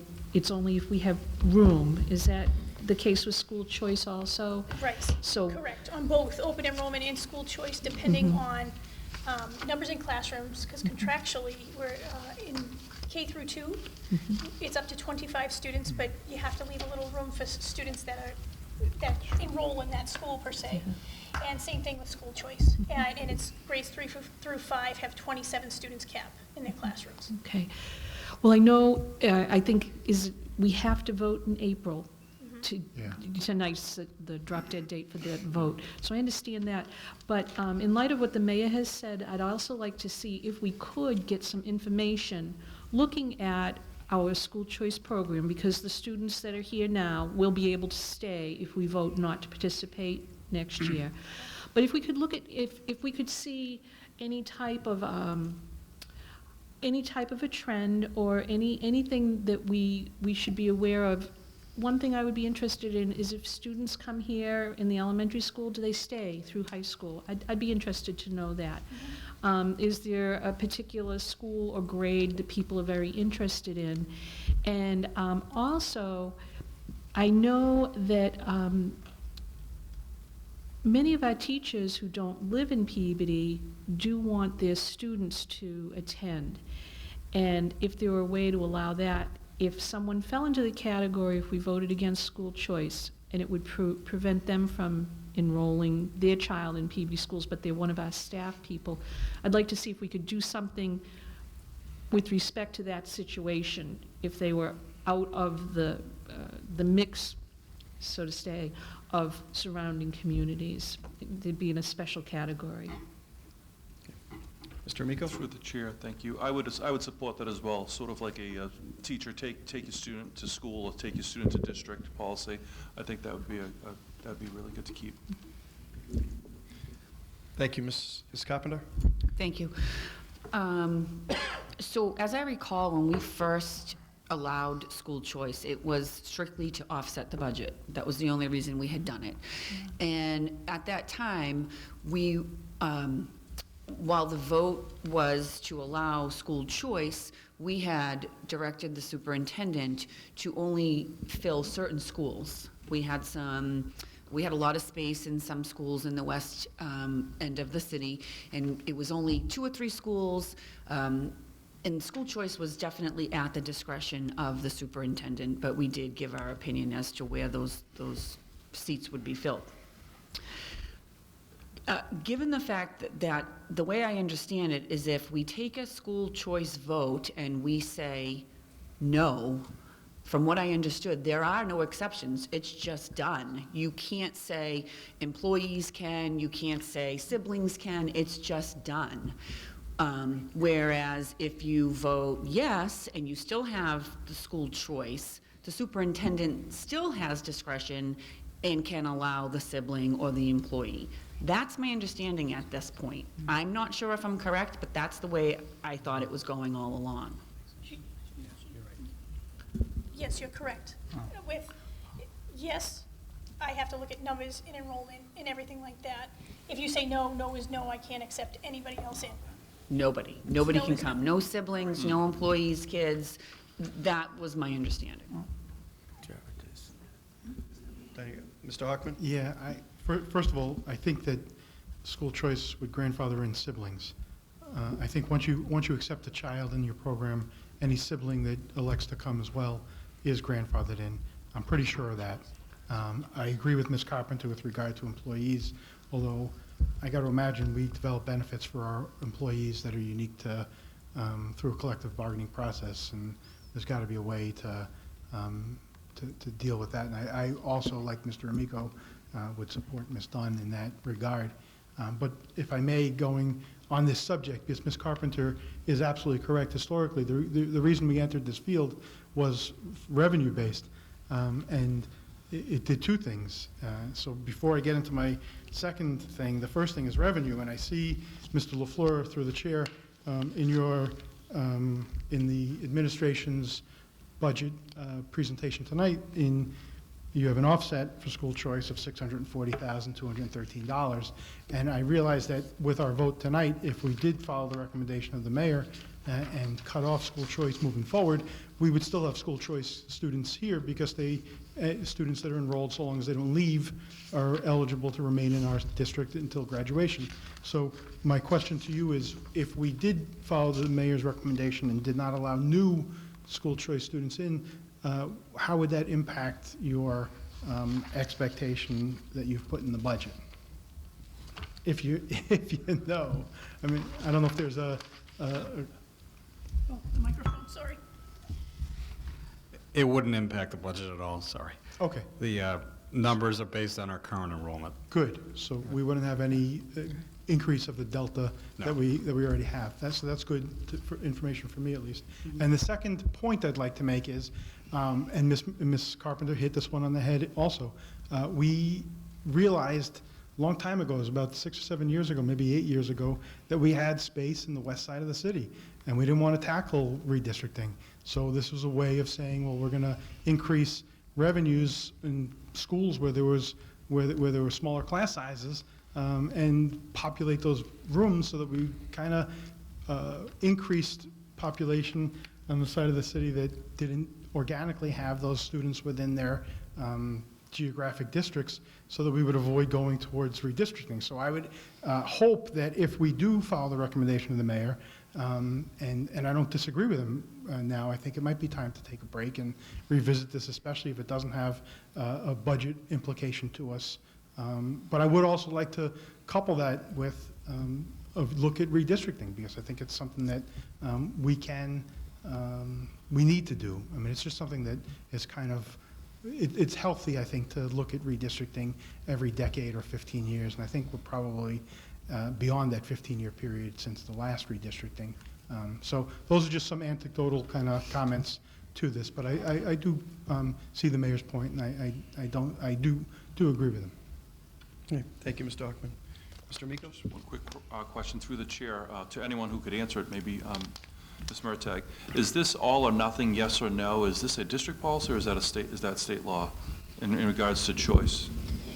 I'm looking it up now. Okay. I want to make sure we have the correct information for you. Okay.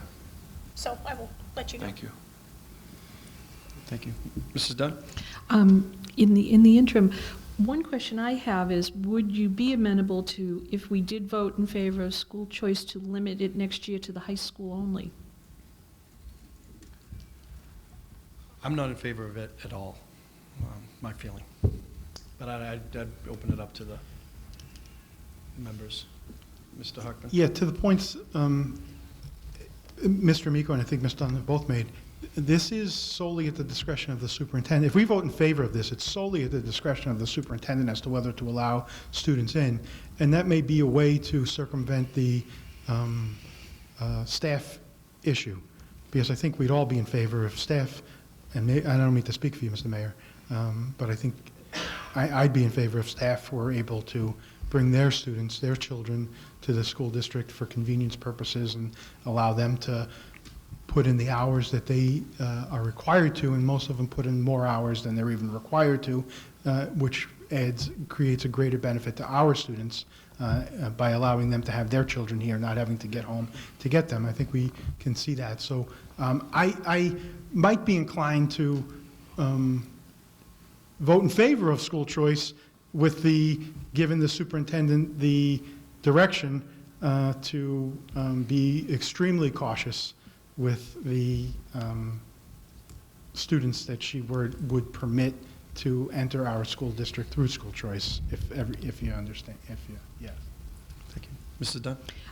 I'll be honest, I can see it almost as if we need two motions. One would be, if we were in favor of school choice, to take that vote, then to take a vote amongst this committee on the parameters of school choice for next year.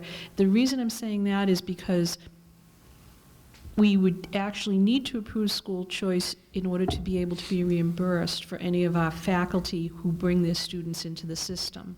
If we just made a decision here that we would allow those children to come, we could not bill those other school districts for the educational cost. So I think to accommodate that, we do need to vote in favor of school choice, but then if we can limit it, we can do that by direction to the superintendent. Thank you, Mrs. Dunn. Just to add a little bit more from my perspective, I am supportive of siblings that I feel like their families are already part of our system. Employees, I agree with that as well. I think that's appropriate action for us to take to support our teachers and their families. I do think, though, that we should ultimately make a decision and give direction to our superintendent. I know she doesn't shy away from work, but I do feel that we should give her some directive. I think if we have 100 students, that means that we have a number of students per year that are applying to come to the Peabody school system, but that would put a lot of work and a lot of difficult decisions on the superintendent. That's why I felt that we should give her some direction and some guidance on this. Excuse me a second.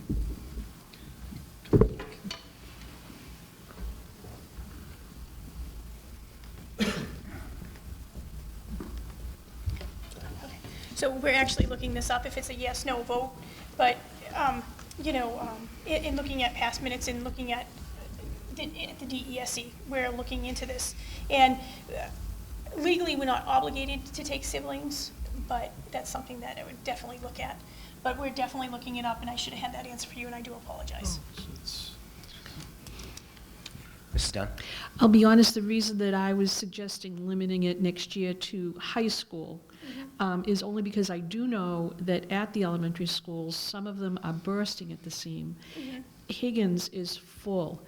And if we were to open those, K to 8, that does put a big burden on how do you assign them and where do we find the room. And school choice is basically based upon room and how a district wants to handle it. But I thought at the high school that would be easy. It's one building. We know we have programs there, and that would just be one age group, one facility, and that at the other levels that you would be able to limit it to a very, very finite group. And then if it works next year, then, the year after, to decide whether to open it up further. It is something that always does go by the capacity of your system. So you do still have that control. Limit the number of spots. But it's yes or no. Yeah, it doesn't say yes.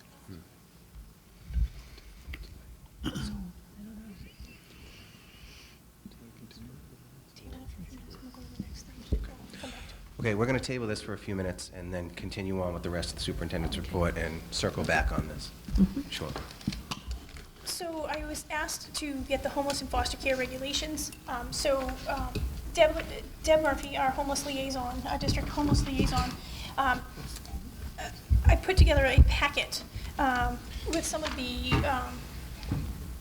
workshops she went to through the DESE. So this is for information, but you have to accept this. But if you have any further questions, it is a packet, so it would be stuff that you have to look at. So I'm going to pass that out. Motion received. Motion to receive made by Mrs. Dunn, seconded by Mr. Arnottis. All in favor, that's a vote.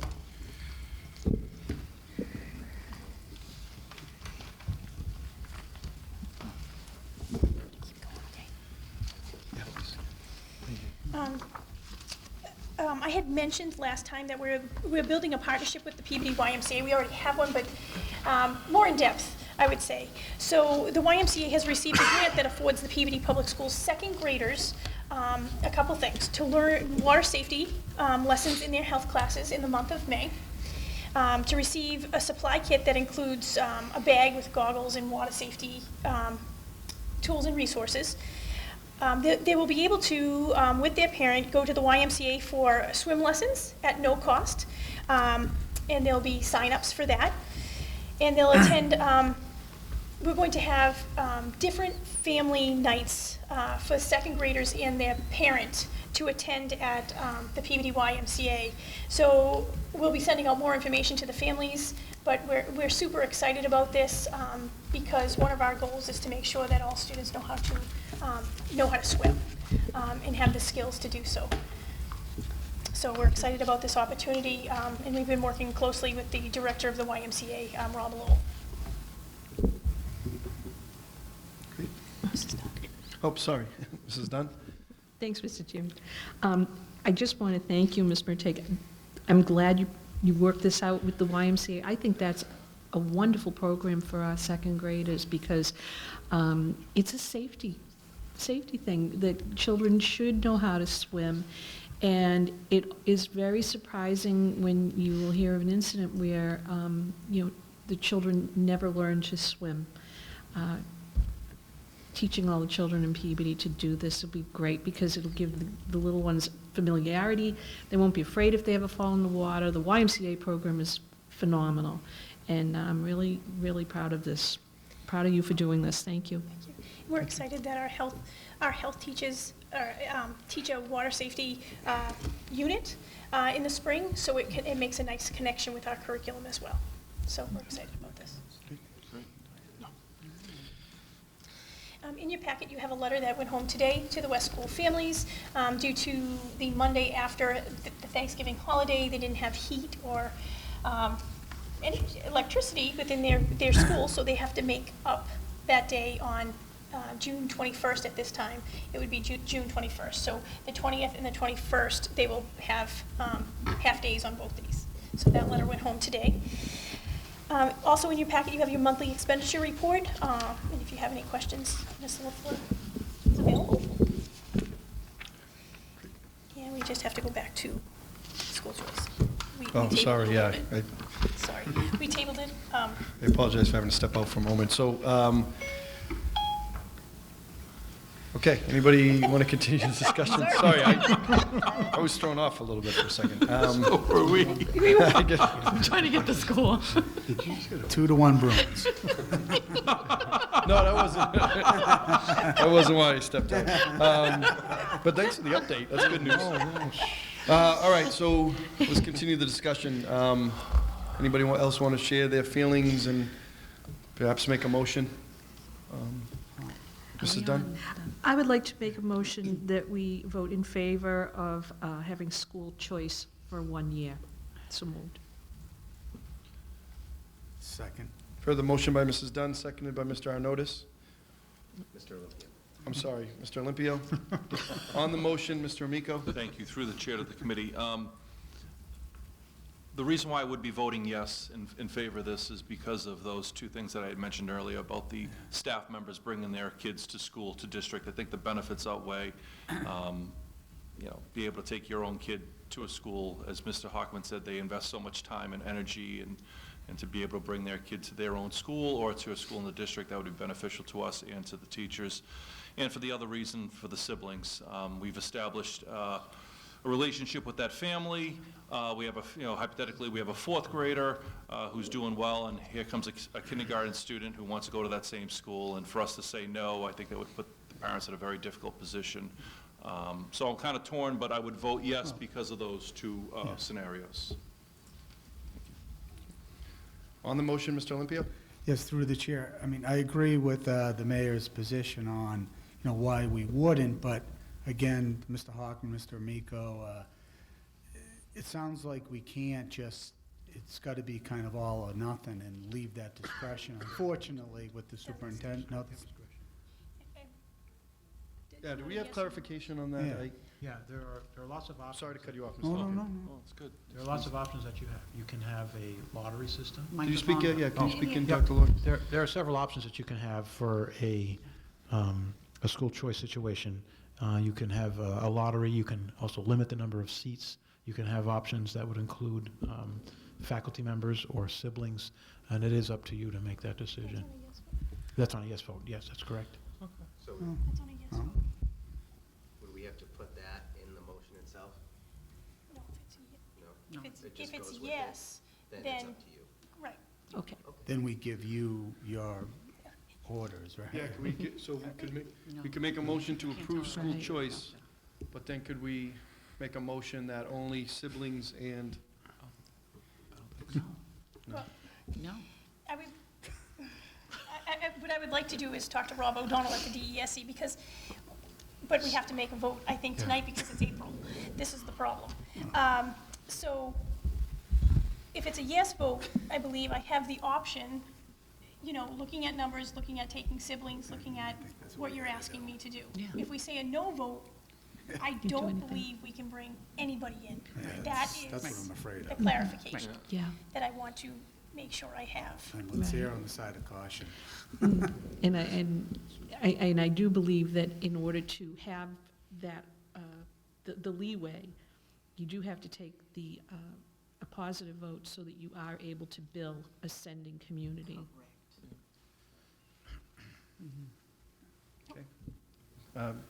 Mr. Hartman? Thank you. So going back to Ms. Carpenter's history lesson on this subject, our initial vote for this was really, really limited. We were only willing to allow a very few number of students. We actually looked at classes where we thought we could fit, 3 or 4 or 5 kids, and it was my expectation, I think it was the committee's expectation, that that's what we were going to do.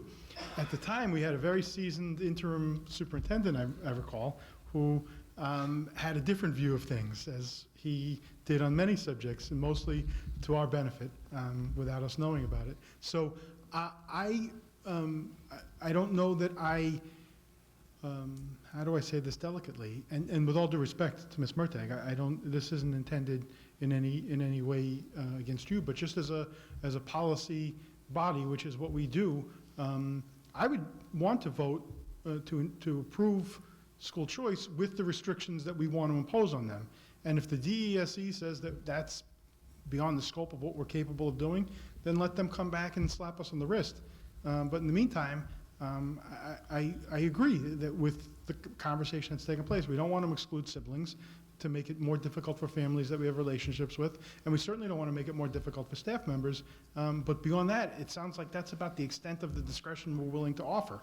So I would ask that be in the motion, that's the extent of the, and we could leave it open a little bit, and, circumstances that the superintendent deems that warrant, a student to enter through school choice, but make it pretty clear that that's really what we're talking about. That's what what I'm looking to do. Thank you, Mr. Hartman. Mrs. Dunn?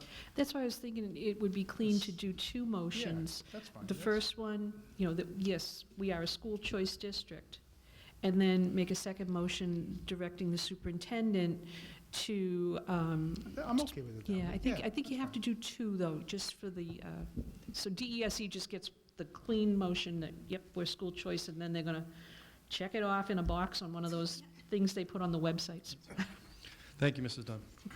Okay, so the first motion has been made. That's to approve school School choice. Made by Mrs. Dunn, seconded by Mr. Olympio.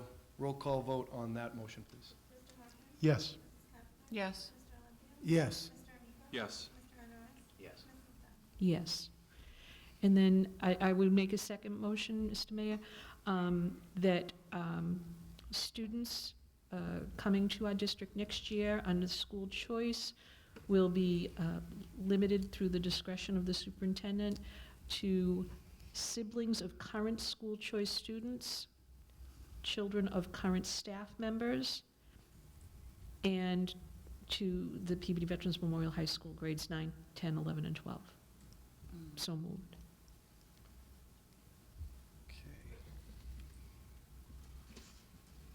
Do we have a second on that? I'll So second, yeah. and then on the motion. Okay, you've heard the motion by Mrs. Dunn, seconded by Mr. Amico. On the motion for discussion, Mr. Amico? Through the chair to Ms. Dunn, would you reconsider an amendment on that, on the last part, the 9 to 12 at the high school? Maybe we can have something, add a little bit more discretion to the superintendent instead of that language there. Sure, Yeah. that's okay. Just so it doesn't limit Mhm. 9 to 12. Okay. So, Wait. yeah, could you, so the motion would be to allow students, siblings, I like how you worded it, siblings of current Siblings, school current choice School choice students. students, children of Um, current staff members, Current staff, okay. current staff members, and then, do you want me to take out the high school age? If you would, and add something along the lines as, or a special situation or special discretion of the superintendent, just to give Ms. Murtagh a little bit more. Think, Yeah, well, you set, I am. okay. On that, still on that original motion. I could be wrong, but I think we probably might be better off just limited to siblings and, staff members, children, that's it. I think I think that's the consensus. I could be wrong. Because then we're just opening it back up again, the way I hear it, that motion, we're just opening it up again. Thank you, Mr. Olympio. Mrs. Carpenter? Thank you. Yeah, that's kind of what I'm hearing as well. It just kind of almost made it open to everybody again. I mean, you made it 9 through 12. But to be honest with you, I don't think this motion is even legal.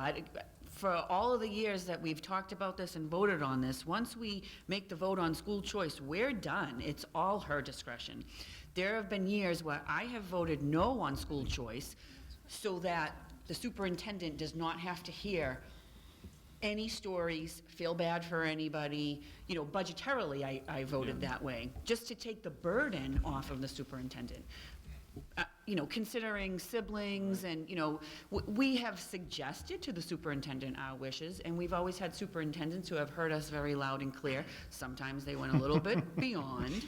But in the original, when this originally happened, we were heard, and that superintendent understood we were really looking to fill a few seats here and there in the West School and the Burke. My opinion is, I think Ms. Murtagh has heard the majority. You can take a vote, I'll vote with it. I don't think it's going to stand because ultimately it's her discretion, and I don't think we have any right to tell her. Once we made that vote, it's over. She can take anybody she wants. Thank you, Mrs. Carpenter. Mr. Hockman? Yeah, I would just, I like the sibling and the staff member discretion, and I would add, the only thing I would add to that are students whose families are wishing to contribute to the Peabody Public School endowment. I don't think we should turn those kids away. Did you want to put a money? Okay, so, these are good points. This is good discussion. All right, so we do have the motion. We have approved school choice. Yeah. I was of the mind to try to alleviate some of the burden on you, but I don't want to certainly, I trust you. I think we've all kind of spoken on this. I don't know if we need a motion to give our opinion or to give you some instruction or guidance or direction, but you think you're good? I'm good. Okay. Questions? So, Ms. Dunn, would you then I'll withdraw my withdraw the motion. motion? Yeah. Thank you. All right. That's good discussion, though. Thank you. Oh, that wasn't, okay. I think we all agree. Yeah. Yeah. Two more things. At last meeting, I asked you to take a look at the MOA from the ROTC. That is something that needs to be addressed and looked at. It is a little time sensitive. I know it's not on the agenda tonight, so I don't know how to move forward, and I do need your guidance. There was a deadline of March 31st. I asked to push it out so we could have more time. But I have had conversation with the ROTC, and I do need to let them know if we're moving forward with it, but I explained to them that we're in budgetary sessions, and we're looking at everything. So that's where I'm at. Mrs. Dunn? I'd like to make a motion that we approve the memorandum of understanding with the Air Force for the Air Force JROTC program at PBMHS. So moved.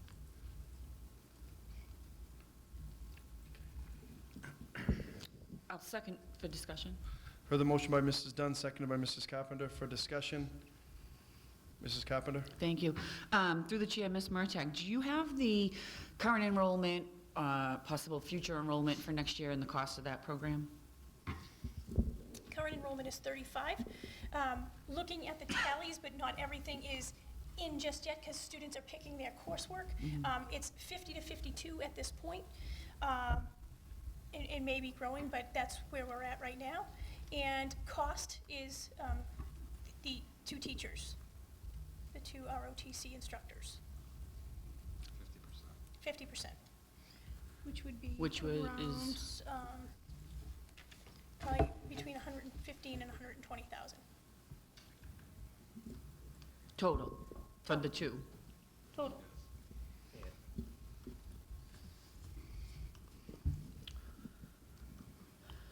All set, That's Ms. it Carpenter? tonight, yeah. Thank you. Mr. Arnottis? Thank you. And that 2 teachers is firm, there's no flexibility on that, is that correct? Correct, and that is in the memorandum of understanding. Yes, 2 teachers, 2 instructors. And on average, how many are normally with a teacher on this? Like in the past, what have we had for 2 teachers? Like it's been upwards of higher numbers than 50 to 60, right? It's usually closer to 100. Correct. They're looking for us to have enrollment of 100 with that corrective action plan. But currently, we have 35 and growing, so we're at 50 to 52, hopefully for next year or better. Thank you. Yes. Mrs. Dunn? As far as the salary for the 2 teachers, is my understanding was that whatever they are receiving, the instructors in JROTC have to be a retired military person. They have to be hired within 5 years of retirement. They can't work they can't start past that time. That we would have to supplement their retirement pay with a figure that brings them up to our salary scale. So we would not be paying them a full teacher's salary. They will end up with a teacher's salary, but it's comprised of their retirement and whatever funds we have to supplement it with. Yeah, essentially, yes. It's a convoluted calculation is, we get yeah. from the military. Minimum instructor pay, it's by rank. Right. BAQ for housing, food, retirement, all of that's worked into this, and it's individual to the instructor. So based on the rank they hold. So, but the Air Force in this case reimburses us 50% of that minimum instructor pay. Okay. Any other thoughts or comments? We have a motion. Roll call, please. The motion is to approve the MOA? Motion, yes, was to approve. Yes. Yes. Yes. Yes. Yes. Yes. Thank you. The next thing, I just wanted to make an announcement that the PVD Ed Foundation is holding their Legacy Award Night on May 2nd, and we're recognizing 5 people, and I will get you that information if you don't already have that. But that's on May 2nd at 6:30 p.m. at the Wigan Auditorium. And that's it for now, Mr. Mayor. Good. Thank you, Ms. Murtagh. We do have 2 written communications, one MASC annual nomination forms, and then a communication from the PV City Council. Any thoughts or comments? If not, move to receive both of those communications. Mrs. Dunn? You know I'm going to have a comment. I would like to invite everyone to please feel free to attend the Charting the Course on May 18th. It's right up the road, up at the Essex North Shore Agricultural and Technical School. It's always a very good presentation. This year should be a very, very good one. Many new members of school committees elected in towns in the area will be attending, and it's a good refresher course for the rest of us. It's of course it's required, and the Mass Association of School Committees has put out another video. I'll be getting it out to all of you, talking about the importance of school committees and why in Massachusetts they do so much as compared to other elected boards in the country. And it's a really it's a very interesting video. I think you'll be very pleased to see it, and you can be very proud of your service. Thank you, Mrs. Dunn. Also, if anybody has any resolutions that they would like to present, or any nominations, we need to do it probably by the next meeting so that it's into MASC in time for their discussion. They changed their deadline. It used to be July 1st, and now it's been moved back to June. Okay, thank you. So the motion was made by Mr. Olympio and seconded by Mr. Amico to receive items, written communications 1 and 2. Unanimous vote. Subcommittee reports, education, Mr. Hockman? No report at this time. Thank you. Finance, Mrs. Carpenter? Nothing to report.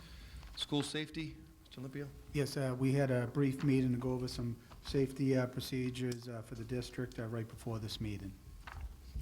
Thank you. Athletics and wellness, Nothing to report. Mr. Hockman, thank you. Quality and standards, Mrs. Dunn? Nothing to report.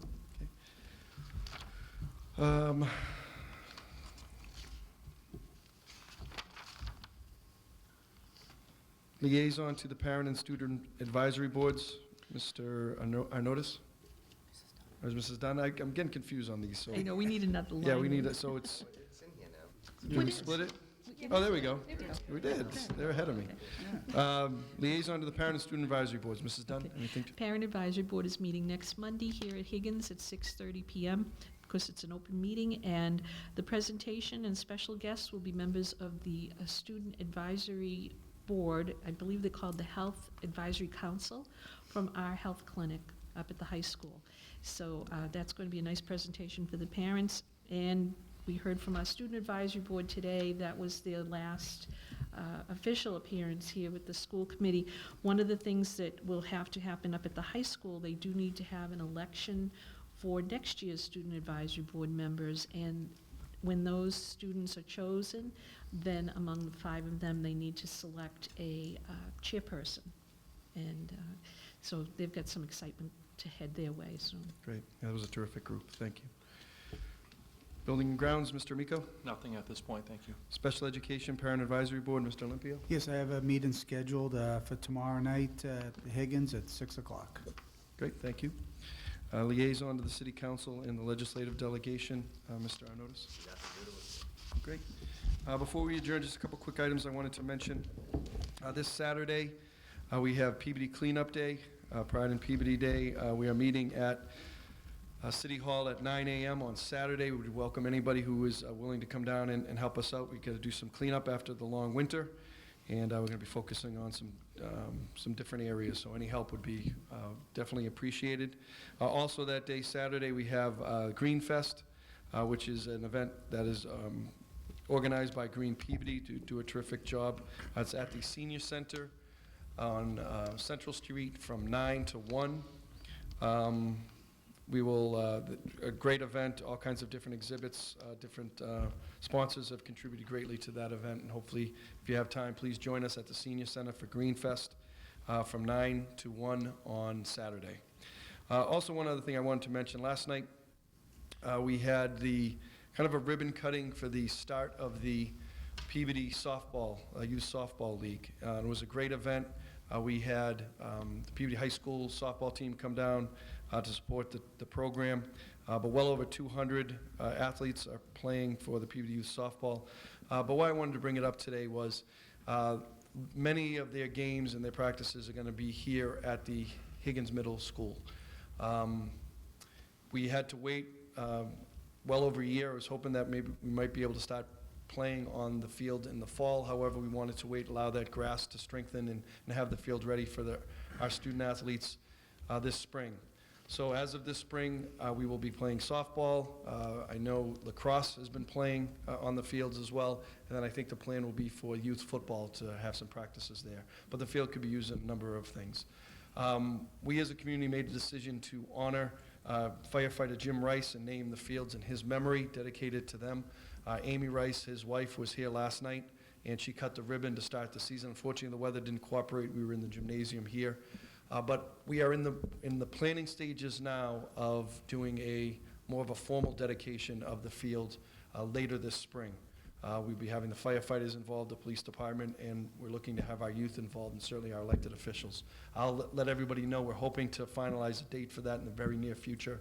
But I think it's going to be a pretty special event to honor Jim and his family, and have the fields in his name. So I'll be updating everybody on that very shortly. And we will, items for the next agenda will be handled in the regular course. The next meeting is April 9th, the next regular school committee meeting, April 9th, 2019, here at the Higgins Middle School. May 9th. Wow, I'm way off today. I'm a little, Motion. I think I'm still in Disney. May 14th. There was a meeting April 9th. There was. Motion to adjourn. Thank you.